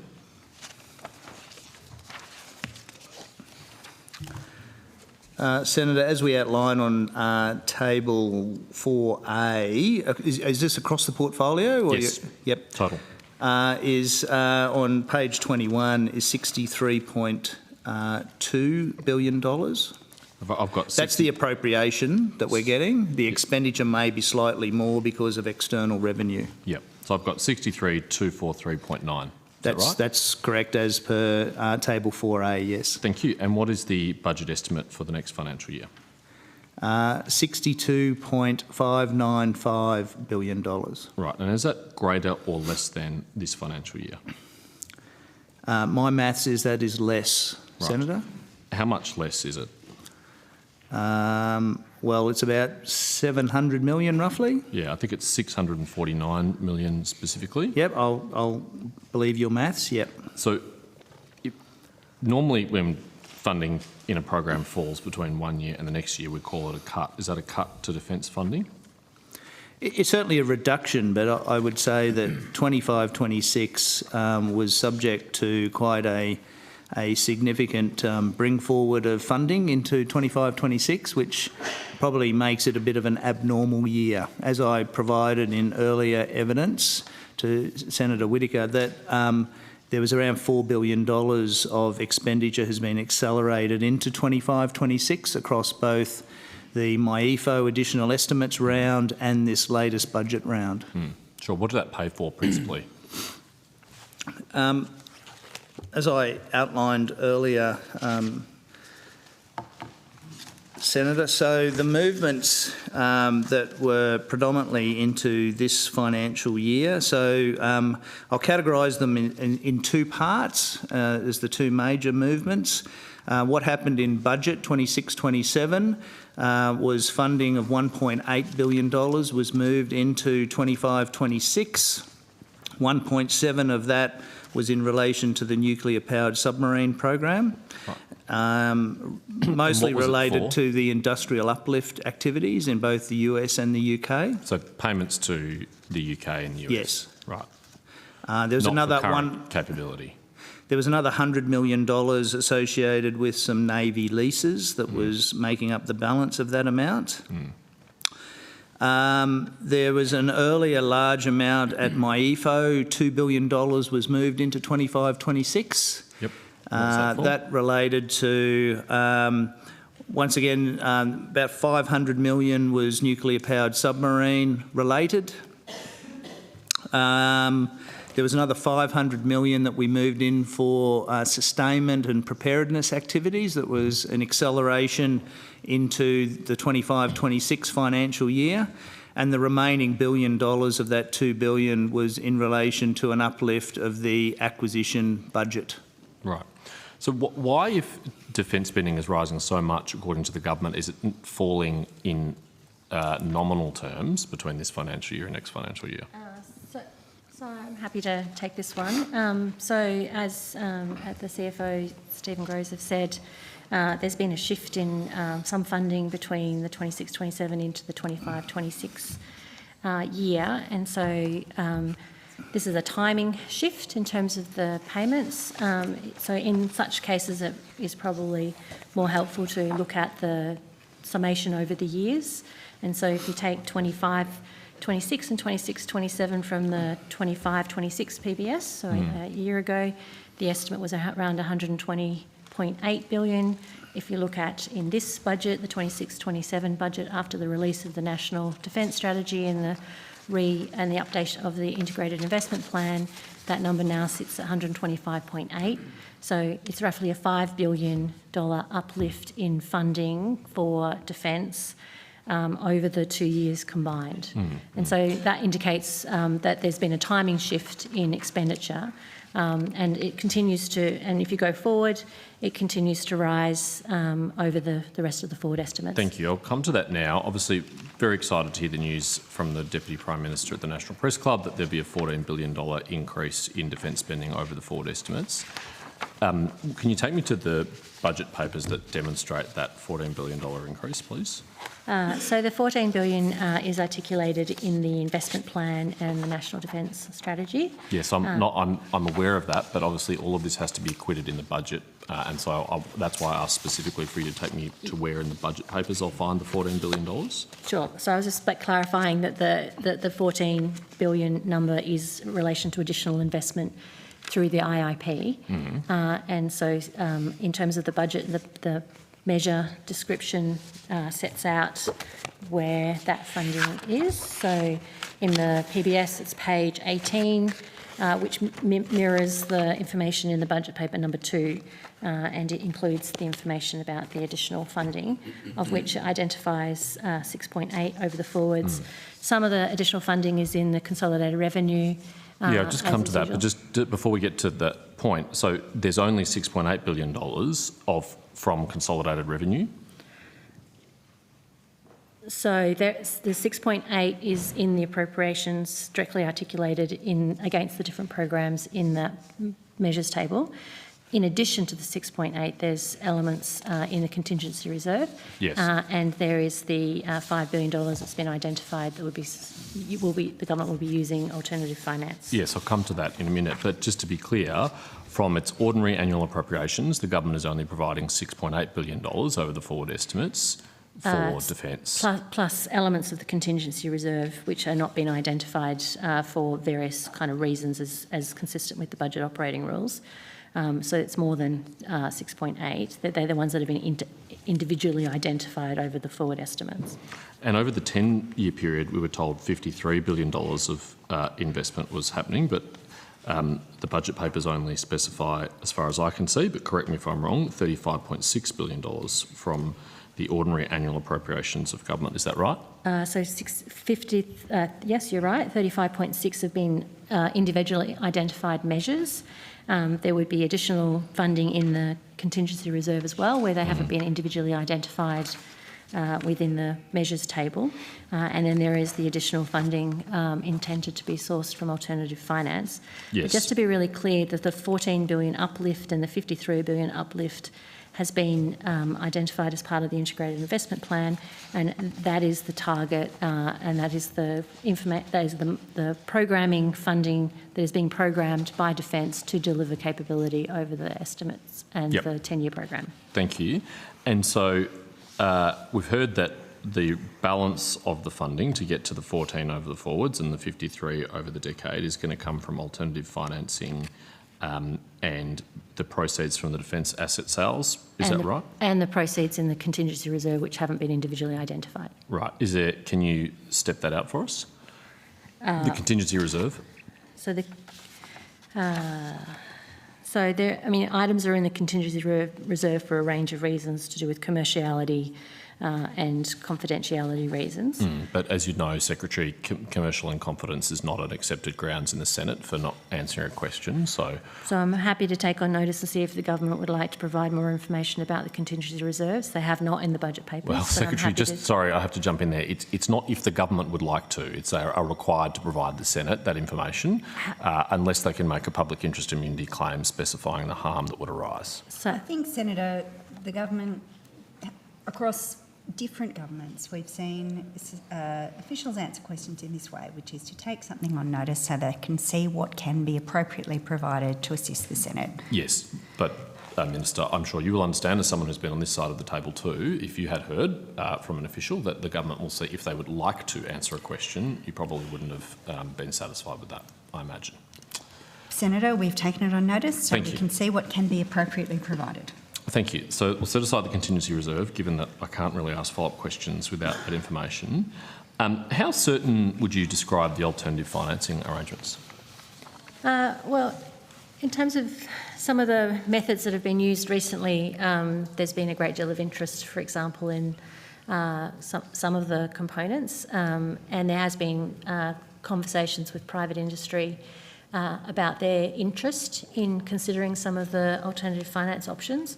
There's been a sequence and discussion around that process, and the interest has been high. The work to be done now is for us to look at the different components and work with private industry and financiers to provide the additional information. It's difficult to give a calculation, but I've been very encouraged by the feedback that we received. I've only been in the role relatively shortly, and it's been raised by me with a number of people in the private sector, and it's a great opportunity to explore that option. Can you break down over the forward estimates which financial year you expect the alternative financing to fall in? I don't have that information before me. I'm happy to take it on notice. Is there any next financial year, for example? I don't have the breakdown by years, so I'm happy to take it on notice. Mr. Groves, can you help with that as CFO? So I've taken it on notice, so we're happy to take it on notice. Sure, but if it's in Mr. Groves' state of knowledge, then he should answer now. It's no need to take something on notice if there's officials present who have the information.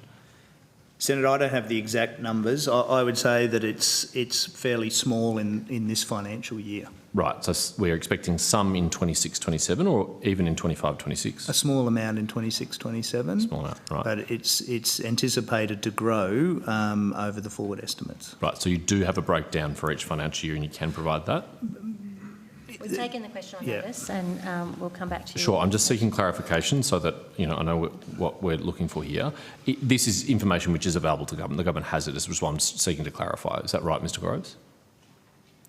Sorry, Senator? You do have this information by financial year. It's available to you. No, I've only got it in summary year over the forward estimates. Right. Well, isn't it necessary to have it by financial year, given that we're counting on this? I just don't have it with me, Senator. No, I understand that. I appreciate that. But what do you have here? What do you have available now? Well, it's as the Secretary outlined, the difference between the 53 and the 36 is largely to do with the alternative financing amount, and that was outlined in the NDS, so that was $15 billion over the decade. Yeah, but I'm just asking about the forwards for the moment. Yep, so that's 5 over the forwards of that 15. And you say it's generally backloaded towards the end of the forwards? It is, yeah. Right. In recognition of that the projects are largely still in an unapproved process, and we would have to go through both full design work for those projects, and also that we would have to have time to go to the market, both around the build aspects but also the alternative financing aspects. Yeah, well, that's why I was asking the Secretary before. On that process. Pardon, sorry? So work has begun on exploring different options, testing the market, getting feedback from proponents about what they might be interested in. So preliminary work has commenced on the alternative financing options across the different aspects of defence estate, Right. armaments and So infrastructure. No decisions have been made yet? No, No contracts have been issued or negotiated? not that I'm aware of. Have specific projects been identified? There has been work to identify the characteristics of projects in both the defence estate and other elements. So there has been work on what are the options and what would people be interested in. So we've also sourced information from the private sector, and that work is ongoing. So what are those options? I'm happy to take it on notice. I don't have all the details in front of me. I am aware of the discussion with industry, but I'm happy to Mr. take it on Grace, do notice you know and see what what I the can projects provide. are? At a high level, Senator, I think the NDS spoke about, I guess, 3 areas, being the GUIO, so guided weapons. Once again, that would be looking largely at the infrastructure components associated with that. The defence estate and some aspects of, once again, infrastructure work associated with the defence estate, and then Henderson. And and proportionately, how is it broken down? Of those $5 billion between those projects, how much would fall under each?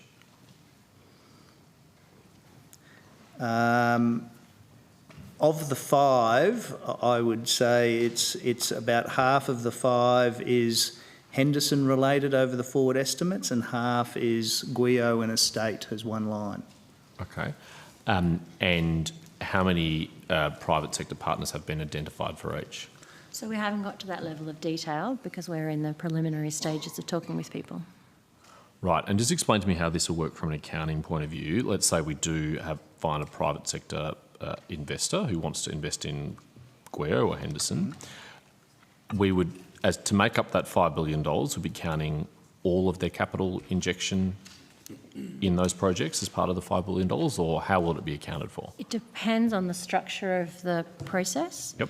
So if there was a capital injection, for example, into a joint project, then that would be counted differently than if it was a loan and you account for the public debt interest or the interest on that process. So it's possible some of this will be loans? It's possible in terms of, depending on the process, in terms of the structured mix of options. So we are looking at all different options to de-risk and provide access. I mean, it's less likely to be loans than equity or other opportunities to de-risk. Why would we count a loan that the government makes towards an asset to being defence expenditure? Well, we wouldn't count the whole loan. Well, that's why I'm asking this question. How is it being accounted for? So that's why I said we'd count the interest on such a loan. Right, so you'd only count the PDI as defence expenditure? So it depends on the structure of the entity and whether it's a GB, etc. But there is multiple models, Senator, but you know, it's if you look at the Joint Operations Centre out at Bungendore, that was a triple P. Yep. That was private investment up front, and then that company then ran the facility, and then Defence paid for it over I can't remember, 20 years, I think it was, up front. It's not dissimilar to how work gets done around sort of fit-outs when we take out new leases of buildings, that the property owner will invest up front in the fit-out of the building. Yeah. We will then pay for that over the life of the lease. In GUIO, I'd say that there might be opportunities for us to look at companies to invest in some of the facilities up front, and then we would be looking to pay for that as a cost as we acquire guided weapons and explosive ordnance over a period of time. So that's what I'm seeking to understand. I mean, if it was, let's say for argument's sake, it was predominantly loans, you would have to borrow a lot of money to get $5 billion of PDI over the estimates, wouldn't you, over the forwards? Yeah, I'm not necessarily thinking that it could be a loan. Some of the private companies might have adequate equity to invest up front. Yeah. Some might need to get a loan. I would assume that would just become part of the costs that they would then pass on to Defence. But, Senator, I'd also say, though, of course, all of that we would have to go through the full business case process, and we would only be agreeing to it if it was value for money. Sure. I'm just trying to understand how it's going to be accounted for. So let's set aside the loan. Let's say it is a capital injection. Would we be counting the capital as towards the $5 billion of alternative financing, or are we just counting, any payments that would be made to the provider of that capital towards the $5 billion? I would view the $5 billion as how we've treated it would be like it's the investment that the government has not had to make, because there are other alternative methods if we were to pursue private financing. Mm-hmm. Of course, that's a little bit different if the model that is chosen for some of these, and maybe Henderson's probably the best example, is if it was to be pursued via a government business enterprise, then that would require additional government investment into an entity, a GBE. But from a defence perspective, both of those models would see us paying for that over the life of the arrangement. Well, exactly. So I'm just trying to seek to understand is ultimately it's the Commonwealth paying off that asset over time through whatever the structured arrangement going to be. Is it the repayments, effectively, quote unquote, that you're going to be counting towards this $5 billion in the forwards, or is it the capital injection? Because they're going to be very different quantums. Yeah, and that is to be worked through depending on the preference for industry and what, through the business case, what is the best structured option for both the value for money and the delivery of the project. It doesn't sound to me to be super advanced for something that is accounting for a pretty high proportion of the claimed increase in defence expenditure that the government is making over the forward estimates. It seems very early stages. There's been extensive discussion with private industry. I'm glad there's discussion, but discussion is not money. Testing the interest, and there's been significant interest expressed back. There does need to be additional work to refine it and work through the issues, and that is work that's before us. If for any reason that this private financing doesn't proceed, is Defence going to be compensated from consolidated revenue to make sure, like an equivalent of a no-win, no-loss basis? So that is a matter for the government's future decision making. We will be going through the process of working with industry and other investors to determine the best way forward. Sure, but this is quite important. If it doesn't, for any reason, proceed, if it falls over, is Defence going to be made whole from government to make sure that we have that $14 billion is actually realised? So we will provide advice to government as we go forward, and they will make decisions going forward.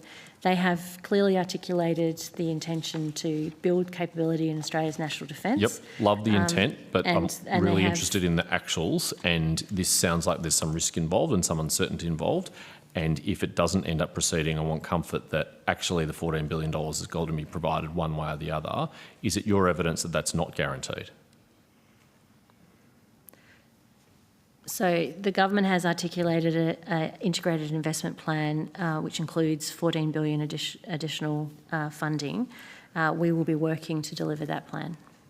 Right, okay. Why don't we move to the defence estate sales? If they don't receive the net proceeds, I think it's $3 billion gross, $1.8 billion net, will Defence be compensated for that? So the net outcome of the sales and the sustainment will be returned to the Defence portfolio. The Department of Finance will be the entity that looks after the majority of that sales process. We'll obviously be working very closely with them, particularly on what needs to happen from a transition perspective.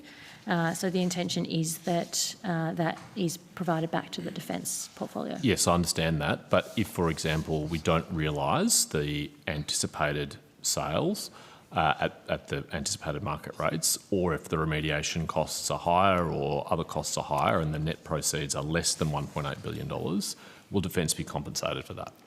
So we will be working to maximise the amount of funding available to capability. I'm sure you will. And the net result of that is what will be delivered to the defence portfolio. Right, so let's say for argument's sake, there's a fall in property values, which there appears to be happening right now in our economy, and the net proceeds are $1 billion instead of $1.8 billion. What happens to the gap? What happens to the $800 million? So there will be swings and roundabouts between the sustainment cost and but the net outcome will be returned to the... Right, so there is no win, no loss. You know, there's no backstop here. If we don't achieve the full value of the sales, Defence will be shortchanged, will be short however much that shortfall is. So I wouldn't agree with that characterisation. The intention is to maximise the revenue available to transform the defence estate to be able to your intention is not in doubt, Secretary. That is what we'll be working but to. But you're not in complete control over this because it's market prices for the sale of assets, and who knows what will happen with the economy and interest rates and other factors that will affect that. And so what I'm seeking to understand is if you don't realise the net proceeds of $1.8 billion, what happens? Do we have to find more cuts to defence capability? Or is the government going to supplement that and make sure you don't have to find those cuts? You've asked the question twice, I've answered it twice. I just want to make the extra point that there has been a fairly rigorous process to date of market sounding and testing on the likely returns. There has been some evidence where people think that they're an underestimate, some estimates where they're an overestimate.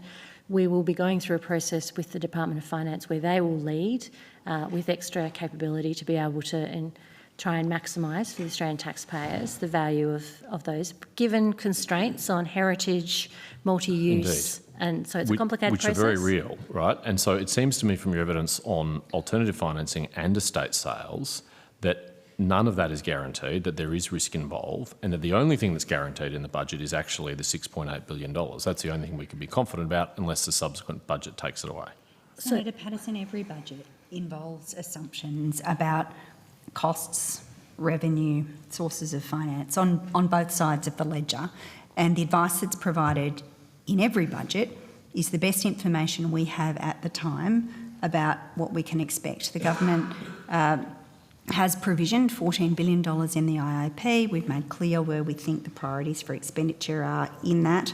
I should say $14 additional in the IIP. This is the ordinary process of government budgeting, and no amount of putting hypotheticals to officials can take away from the fact that it is an ordinary process of budgeting. Sure. I'm not seeking to take away from that, Minister, but I'm just trying to understand the level of certainty around this $14 billion. I mean, the Assistant Minister for Defence, Mr Khalil, has publicly said that this is a genuine process of consultation with communities about the sale, and the government is prepared to vary their decisions about the sales based on community feedback. So if, for example, the government decides not to sell Victoria Barracks Sydney or Penguin or whatever other facility, that will reduce the proceeds to Defence. And so we need to know how that's going to be supplemented, if it's going to be supplemented, and the evidence I have so far is there's no plan to supplement any shortfalls in the net proceeds. Is that right, Mr Groves?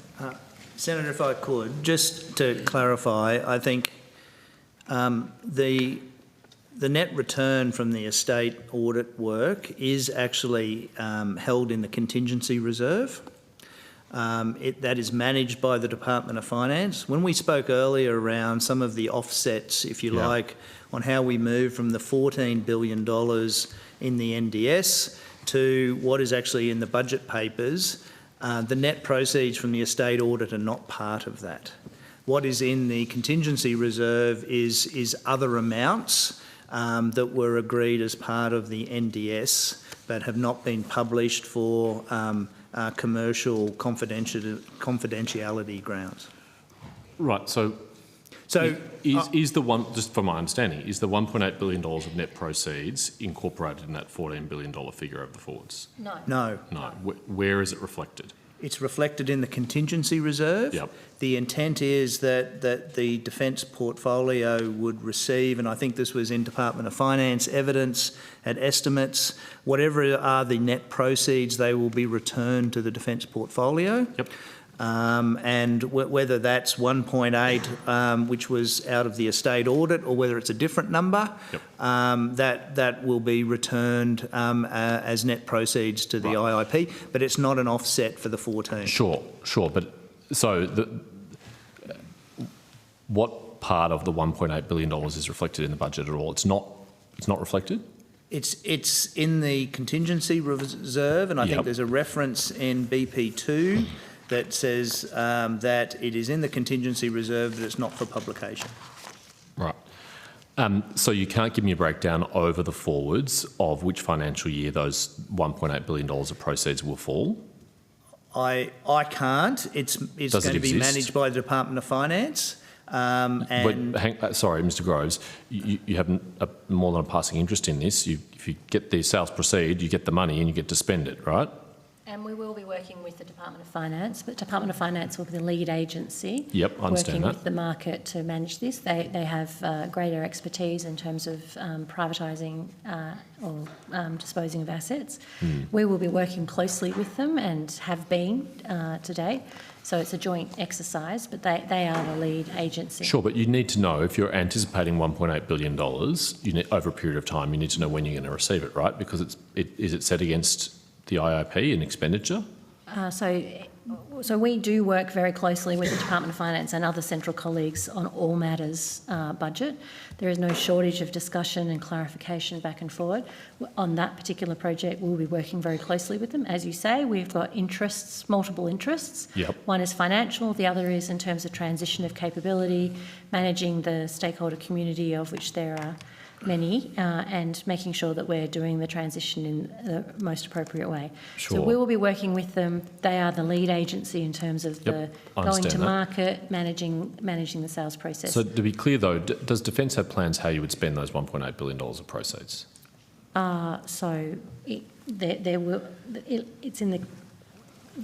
We have plans on how to spend the $14 billion and the $53 billion in the integrated investment plan. Yep. That is the main planning document for capability. And if we don't realise the full value of the $1.8 billion, that will not change. Your evidence is that will not change either the $14 billion over the forwards or the $53 billion over the decade. It will not detract from it in any way. That is so effectively you are being made whole if the proceeds are less. Is that what you're saying? The integrated investment plan is insulated, yes. So government will have to find that money from elsewhere?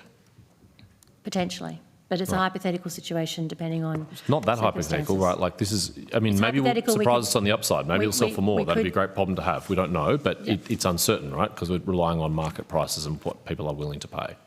And as we mentioned before, the overall net budget for Defence is quite a large amount, and so we will manage if there was to be any shortfall. But we will be working with the Department of Finance to try and reduce that risk. Sure, but if it's not realised, the government will have to find other areas from which to source this funding so that Defence is not worse off. They'll have to raise taxes elsewhere, cut spending elsewhere. It'll have to be offset in the budget, right?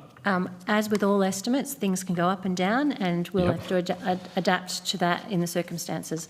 There's also adjustments in here for exchange rates, which is significant and in fact much more significant than the numbers we've been talking about just recently. So they go up and down, and that there's an adjustment for the exchange rate as an example, which was $3.6 billion. I'll finish on this, Chair, because I know you want to rotate the call. What is the point of the estate sales if it doesn't matter how much they sell for or how many properties are sold? Defence is still going to receive the money anyway. Why do we need to be doing this at all? So I'll go back to the evidence that Ms Perkins talked about. The National Defence Strategy has been very clear about the need for us to adapt to the context in which we're operating. That includes on our estate. There's been a comprehensive review, a discussion in government about the need to look at the assets that we have, a reorientating of them to meet the capabilities that we need. It's broader than just funding. It's also the location, the services they offer, and it's broader than just the proceeds of sale. It's also the opportunity cost of maintaining or further investment in these assets. So it is a decision to optimise the footprint of the defence assets to be able to deliver capability for our national security. Sure, but I mean a big part of the government's rationale is the proceeds that it will generate. That's why it does provide an opportunity, but it is not the only reason. It's also the opportunity cost of sustainment and maintaining, and also consolidating the footprint, because there are over 700 locations. So there's simplicity and cost reduction in having less individual sites as well. Okay, thanks, Chair. Thanks, Senator. Senator Roberts. Thank you, Chair. Thank you for appearing again tonight. My question is to the Chief of the Defence Force.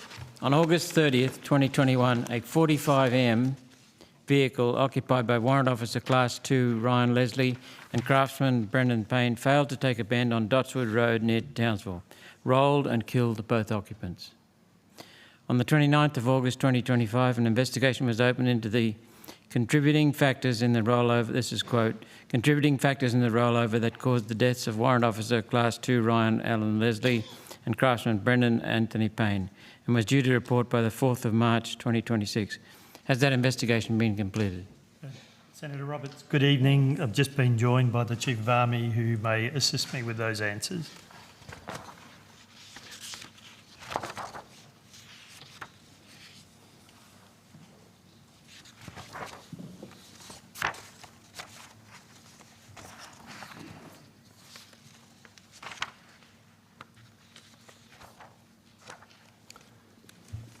Senator Lieutenant General Simon Stewart, Chief of the Army, if you'll just bear with me for one moment.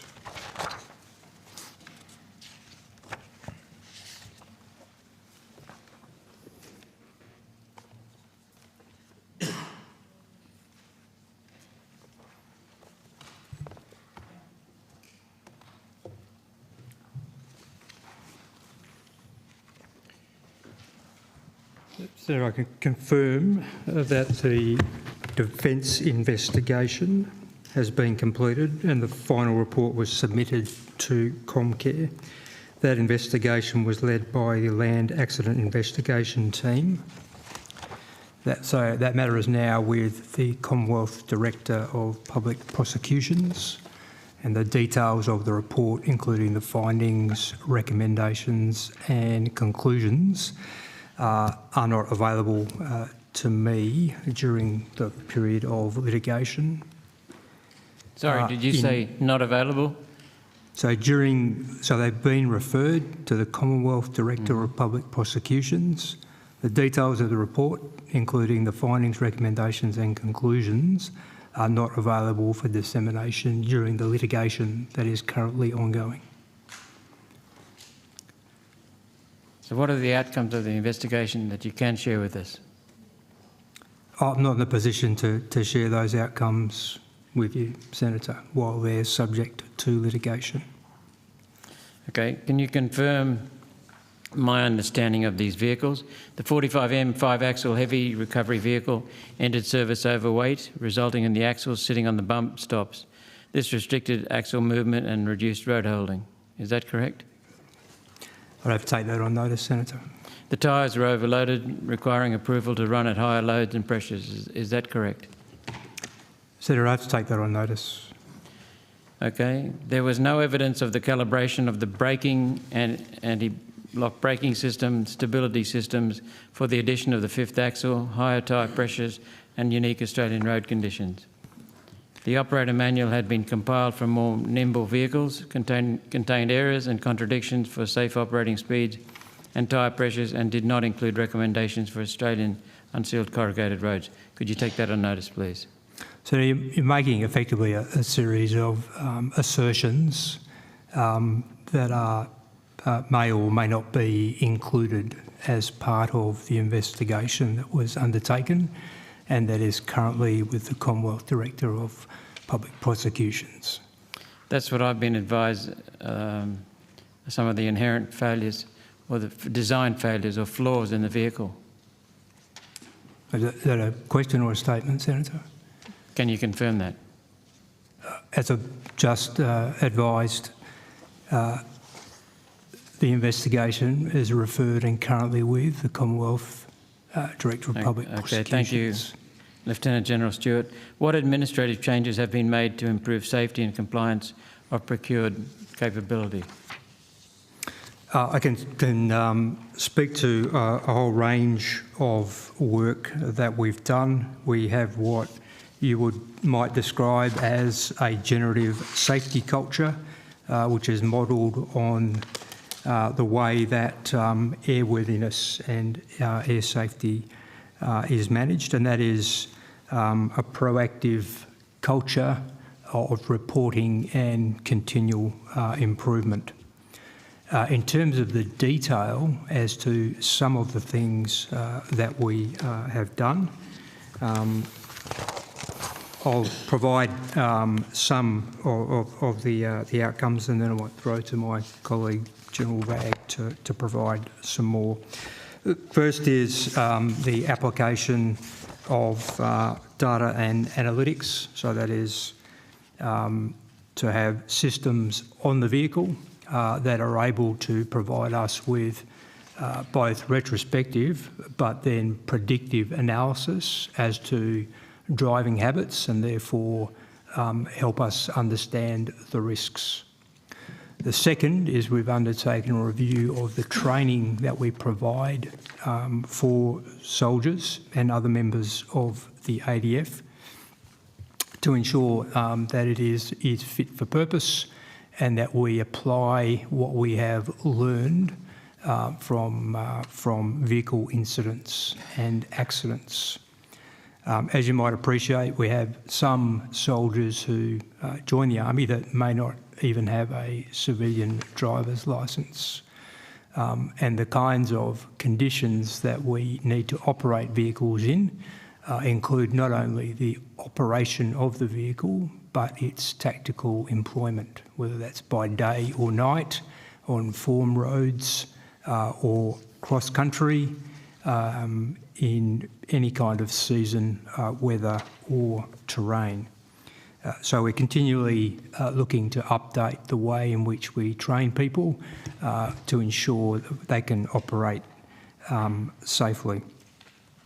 Also, in the introduction into service and even before that, selection, testing, verification and validation of any major system, vehicle or weapon to ensure that it can be operated safely and that we have properly characterised the risks that may accrue to our people and have either procedural, technical or equipment-based mitigations or ways of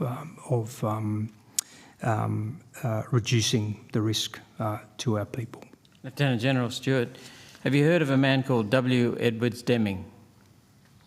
I have, Senator. And you know then that he led the turnaround of the Japanese from producing crap to producing the best products in the world? I'm generally aware of what Mr. Deming did. He said that as much as people in management like to blame or inherently try to blame people for the problems, 95% of the problem is the system, which only the manager can fix. So what administrative changes have been made to improve safety and compliance of procured capability? Just a couple of points before I hand over to my colleague. Firstly, I'm accountable for everything that happens in the Army and the safety and well-being of all our people. Secondly, we operate a whole range of different systems, and in every case we seek to ensure that our people are systemically supported, and we have a multifaceted approach to ensuring that equipment is safe, whether it's technical assessments, whether it is predictive analysis, whether it is the way in which we train our people, and of course the assurance of the safety, the maintenance and the supply chain systems. So it's a holistic approach to assuring capability and assuring that those capabilities are fit for purpose, and also assuring that they are safe for our people to use, and our people are trained, educated and experienced to ensure that risks are managed so far as reasonably practical.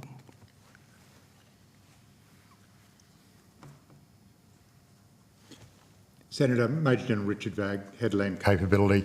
I'll just reinforce what the Chief said. He is the Landworthiness Authority. Landworthiness is a system of checks that looks at current in-service capabilities, but also is future-looking for capabilities that we're going to introduce into service. We've been developing that system over several years now. It was declared at an interim operating capability in March 2020, and we're on track to achieve a final operating capability in December of this year. That process is backed by a series of assessment tools such as data trend analysis that identifies for us high-risk capabilities but also new capabilities. And we form an independent board which interviews users, so from soldiers to managers, the procurement agency and other assurance agencies, and validates that the capability is fit to do what we've acquired it to do. It's fit and safe to operate, as the Chief discussed. That board is made up by a series of retired 1-star and 2-star officers from across the services, which have no direct linkage to the capability, so they have no independent equities or personal equities to that capability. They'll provide independent advice to the Land Worthiness Authority and a series of recommendations. Those recommendations are then heard through the Army operating system and implemented through our capability development and capability management processes. Thank you. My next question is for the Assistant Secretary of the Capability Acquisition Sustainment Group, Chris Deeble or Nadine Williams or both. Two different activities. So there's the Capability Acquisition Group, of which we have a witness, and then there is the whole of government review of the defence delivery mechanism. So depending on where your questions go, we may have I'll ask different witnesses.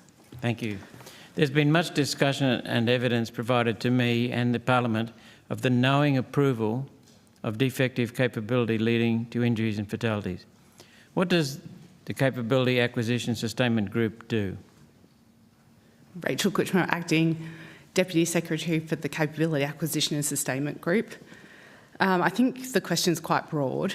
Our job is to acquire capability that is fit for its intended purpose and deliver that to the service that requires it. Thank you. That's pretty succinct. Senator Roberts, could I just, interrupt that? And I know and recognise your advocacy for the safety of our people. If you do have evidence that suggests that we have not treated the safety or the introduction of equipment into service, I would welcome that being provided through our Minister so that we can both review that material and come back to you with insights that answer those areas of concern that you have identified. Thank you. What actions have been taken in the design of the Defence Delivery Authority to ensure that non-compliant capability is not accepted for service? So I'm happy to give a high-level answer. There's been an ongoing review of the acquisition system within the Department of Defence that goes across all phases of the acquisition program, from defining capability to acquiring it to sustaining it, and the feedback loops throughout that whole system. In that process, there's been an identification of some improvements we can make, some structural, some behavioural, some about being clearer on our accountabilities. And so that they do fall into different categories. One is just being very clear about the accountability for the different elements of those phases of any capability acquisition, development and sustainment. The second is to improve the professionalism of the staff at all three stages of that process, and that includes having a specialised workforce, particularly through developing the Defence Development Agency. I keep using the acronym, DDA, and that's about professionalising the workforce, working in with other elements of the defence establishment, and including particularly with industry, to be able to ensure that we can improve the acquisition. So safety, of course, is one of the elements of the process, but I'll pass to Nadine Williams if she's got anything to add. Nadine Williams, Head of the Defence Reform Task Force. No, I wouldn't add much to that Secretary. I think, as the Secretary has said, the design of the Defence Delivery Agency has considered the matters that she's raised. We're going through quite an extensive process of looking at how the Defence Delivery Agency is constructed, how professionalism might be better sort of articulated through that construct, how accountabilities will ensure that there are really clear responsibilities for all elements of kind of acquisition as it's currently articulated. And I might just add the concept of contestability in decision making has been a theme as well. So one reason to be very clear about the stages of the process is to ensure there's very good contestability at the different stages, so that, it's a multidisciplinary view of capability development, acquisition and sustainment. Having more voices but with a clear accountability will improve the delivery system overall. Thank you. The current contracts for defence procurement include clauses that says that Defence does not pay any additional cost for non-compliant capability in the supplier's product.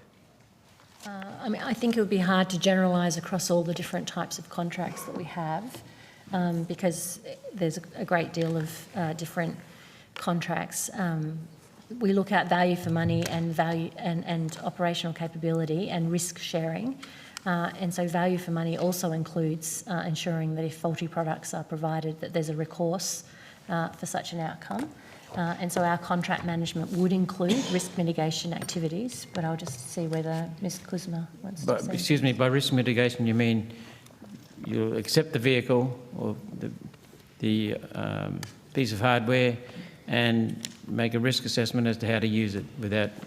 Well, we certainly do that, but we also, if we've specified a certain capability and the contract is clear on that, and we receive a capability that does not meet specifications, then there would be avenues in the contract to rectify such a situation.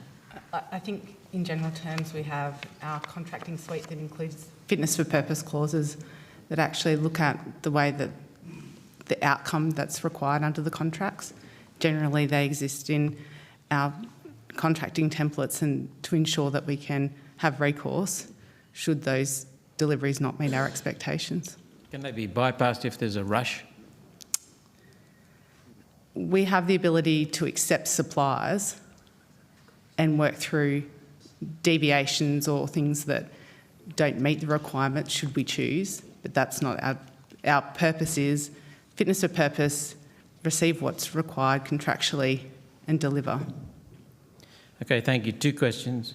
Chair, will the Defence Delivery Authority have the authority to stop delivery, suspend programs and withhold payment where capability does not meet contract, regulation or legislation?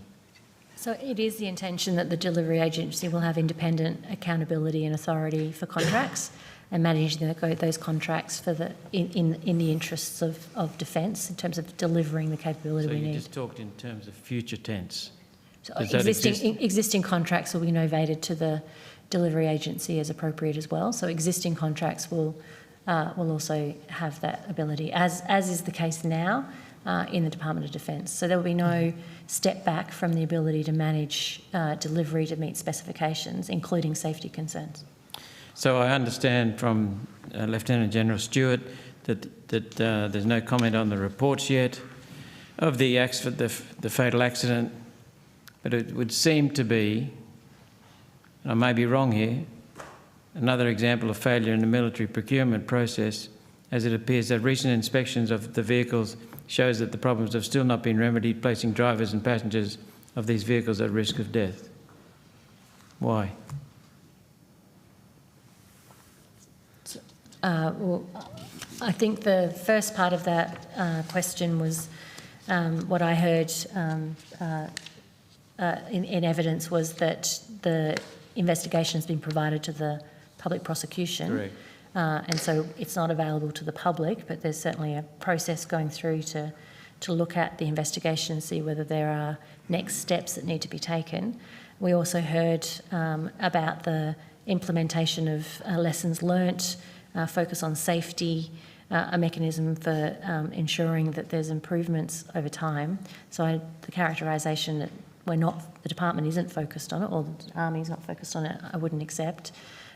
So there is, in high-risk situations with the activity that's undertaken across the defence enterprise, there is the possibility for loss of life. The department and the services take that very seriously and focus on ensuring that if something does happen, lessons are learnt, processes are put in place, improvements are made, and that includes into the development of capability in terms of the acquisition of capability, the sustainment of the capability, because some things are to do with maintenance, and the rectification of problems. There are quite a few, as a layperson prior to joining this department, there have been instances of things retired for a whole set of reasons. So the system does respond to new information to ensure the safety of serving men and women. Thank you, Chair.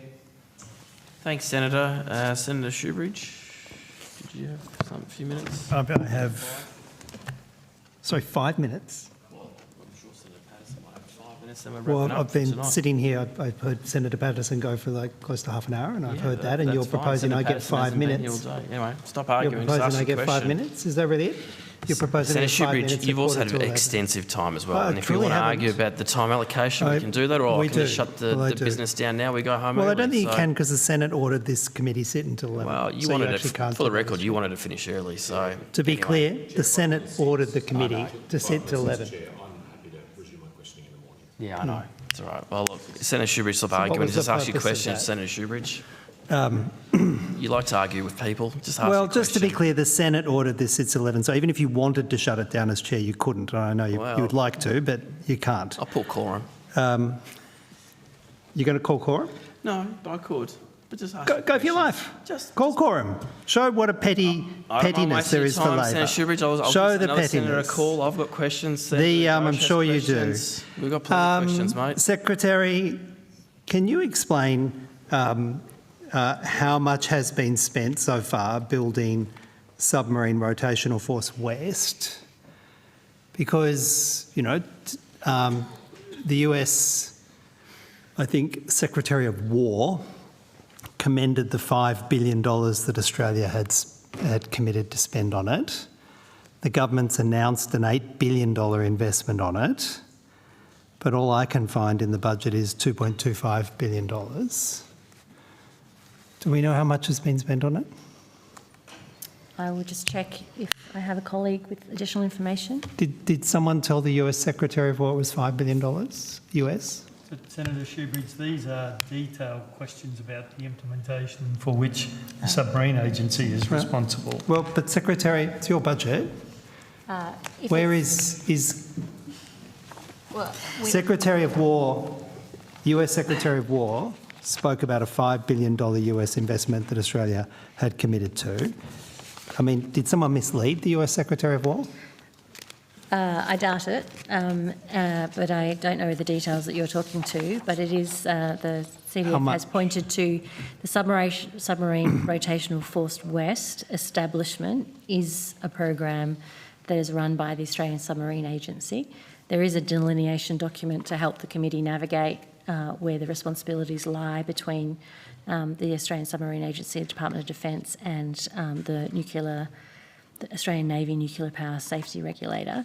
So they are on after us. I'm sure they can provide you the additional details about the funding you for as that the program. Secretary are unable to identify how much has actually been budgeted and spent on Submarine Rotational Force West? I mean, there is a agency with Right, we'll see. PGPA responsibility for that program, and they are on at estimates after the department, and they Admiral will Johnson, be able Admiral to be in a position to answer Johnson, your question. did the US give you, as the Australian Chief of Defence, advance notice that they were going to be branding what used to be HMAS Sterling as NSA Sterling, a formal US base? Did they give you any advance notice of that? Senator, HMAS Sterling remains HMAS Sterling. It is a sovereign base that carries the name that it has carried for some time. But the US are now calling it NSA Sterling. They're calling it the US Naval Support Activity Base Sterling. and they describe it as providing integral components of the US Navy, vital shore-based fleet to support the fleet operations and tenant command. So did the US tell you that they were designating it as their own base? But Senator, I just repeat, the name of the base is HMAS Sterling. It remains a sovereign Australian base. I know you've repeated that, but what I'm asking you is, did the US military tell you that they were now naming it as a US base? Senator, I don't know that what you have said is accurate because I'm not aware of a US Navy statement to that effect. Well, it happened at a little publicised event in Singapore recently. Did you remember that on the weekend? It wasn't hidden. I remember the event in Singapore. So yes. the US said it there, and they've made public announcement of it. It appears in US defence procurement. Is it a US base? Is it NSA Sterling? Or is it HMAS Sterling? What is it? It is HMAS Sterling. Senator. So why are the US calling it NSA Sterling? I do not know, Senator. The name of the base is HMAS Sterling. And to be clear, they didn't speak to you at all before they named it a US base? Not to me, no. Do you think that's a bit rude? Well, like Senator, having a foreign military. Senator, these are your assertions. Do you think it's Perhaps a bit, if you have some information you could table for the officials, they could respond to the actual information you're reading from or drawing from. Do you think it's a bit rude having a foreign military name an Australian base as a US base without talking to the Chief of the Australian Defence Force? Senator, I remain unconvinced that they have called HMAS Sterling NSA Sterling. Well, they've done it amongst other things in their procurement records and their recent procurement contract that went out. Do you want me to give you a copy of the procurement record? I remain very confident in the name of the base, Senator. But it's just that our largest ally is calling it their own base. So is it a US base or is it an Australian base or is it a bit of each? I think I've been as clear as I can be, Senator. It is an Australian base. Its name is HMAS Sterling. Admiral Hammond, were you aware that the US are now calling it NSA? Senator Vice Admiral Mark Hammond, Chief of Navy, that's naval support activity. It refers to the US Navy shore support detachment and personnel that are embedded at HMAS Sterling, the Royal Australian Navy's primary fleet base on Australia's west coast. It remains a sovereign base. There is a detachment there of Americans from the US Navy who are there to support the AUKUS program. So did they give you advance notice that they were going to start calling it NSA Sterling? They haven't called it NSA Sterling. It's naval support activity, which is an embedded element. Oh. Sorry, it is NSA Sterling. It's not a renaming of the base, Senator. Your characterisation is inaccurate. Well, the US are calling it NSA Sterling. They're calling a detachment of personnel there NSA Sterling. It's a detachment of personnel, Senator. The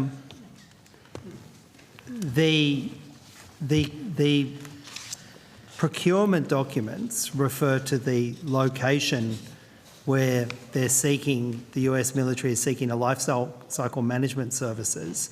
They refer to the location as NSA Sterling. And when you look at the documents, it's on an island off Perth. So is that a different island off Perth? Senator, I'm not sure that we're talking to the same purposes. NSA Sterling you don't know anything about it, Admiral Johnson, did you? Sorry, could the Admiral please be allowed to answer his question without interruption, Senator Shoebridge? There is only so much sarcasm that it's sort of 7 to 11 people can put up with. Perhaps Admiral Johnson could answer the question without interruption. But look, to be clear, Admiral Johnson, you said you weren't even aware of it, and now you're giving me details about it. Is that what's happening? No, I'm trying to point out that I think you are confusing a location and an organisational construct, which is a group of people that the United States Navy would have at HMAS Sterling in order to support their submarine rotation force. So you are conflating a group or an organisation with the naming and location of a base. Well, we'll probably come back to the multiple express statements from the US military just in the last, 72 hours. We'll come back to that tomorrow when everyone's had a bit of a sleep. Could I ask about the extent to which is anyone here able to speak to the Air Transport Deed of Standing Offer panel? This is air flight charters, multiple hundreds of millions of dollars in the defence budget. Anyone here do air charters? Well, it looks like you've got the question, Secretary. Happy to take it. Defence runs the Air Transport Deed of Standing Offer panel, which is used by, amongst other agencies, Home Affairs, to issue multiple $100 million contracts for air charter services. Defence itself has spends hundreds of millions of dollars on it. Home Affairs spends hundreds of millions of dollars on it. Who would be responsible in your agency for the Air Transport Deed of Standing Offer panel? And who would be responsible for signing contracts with companies such as Sky Traders pursuant to that panel? I have some witnesses coming to the table. Mm-hmm. So this panel has been responsible for providing contractors for nearly $500 million in government contracts since 2022. Is that yours, Lieutenant General Coyle? Senator, Lieutenant General Susan Coyle, Chief of Joint Capabilities. We'll have to come back to you with some greater detail. We don't have that on us at this point in time. But it's in your patch, though? Yes, it is, Senator. Yeah. Do you know who you're unable to say who's the current personnel of the Air Transport Deed of Standing Offer panel? I'll have to take that question on notice. Are you aware of why it is that an overwhelming number of contracts offered through that panel go to just 3 companies when there's about 20 companies on the panel? I'm not aware, Senator. I'll have to take that on notice. All right, and those 3 companies are Toll, Sky Traders and Addergold. If you could take that on notice. Yes, Senator. In fact, Sky Trader has received about $50 million in contracts from Defence from just in the last 5 years. I think Sky Trader itself actually has received contracts of about $500 million. One of the directors of Sky Traders is a former Chief of Army, Lieutenant General Gillespie. Has the panel or Defence had any contacts with the former Chief of Army in his role as Sky Traders? Good evening, Senator. Major General Carla Watts, the the Commander of Joint Logistics. I can absolutely confirm that Joint Logistics Command are responsible for managing an air transport panel. I would need to take on notice your specific question, but as the lead of that panel, I can confirm I have not had any engagement with former Chief of Army. So you're the lead of the panel, is that right? What does that mean? My organisation has responsibilities for managing that panel, yes. So are you part of the panel, or is a panel? No. Does it consist of people from your team? That's right, my team. And do you have a day-to-day role in the panel?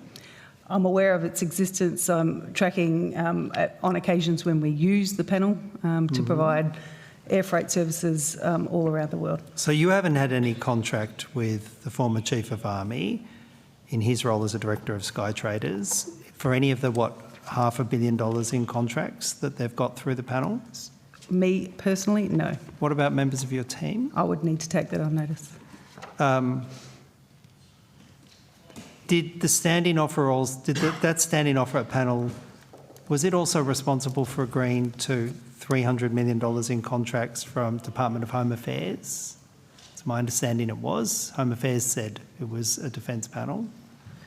I would need to take that on notice. Do you know if anyone from the standing offer panel had any contact with Lieutenant General Gillespie, the former Chief of Army, for any of those contracts? As stated, I'd need to take that on notice. Did anyone do any due diligence about Sky Traders, given that Lieutenant General Gillespie also was a director in Canstruct, which was getting $2 billion in separate contracts from Home Affairs? Do you know if that was checked? I can confirm absolutely that any industry provider on that panel has undergone a due diligence check. I'd need to confirm the specifics of your question. So can you tell me, what's the panel made up of? Is it people, some employees from within Last question. the ADF, but does it also have industry appointees? No. All Not to my entirely from knowledge. within the ADF? That is my understanding. Senator, we'll get a composition of who's involved in the panel. We'll take And if it you as could notice. give the membership of the panel going back over 5 years, that would be very useful. Certainly. Okay, on that note, we are now concluding today's proceedings. Thank you. As you know, we'll all see you bright and early tomorrow morning here at 9 a.m. We'll continuation with the Department of Defence. And on that note, I declare this hearing adjourned for today. Thank you, everyone. Thank you, Chair.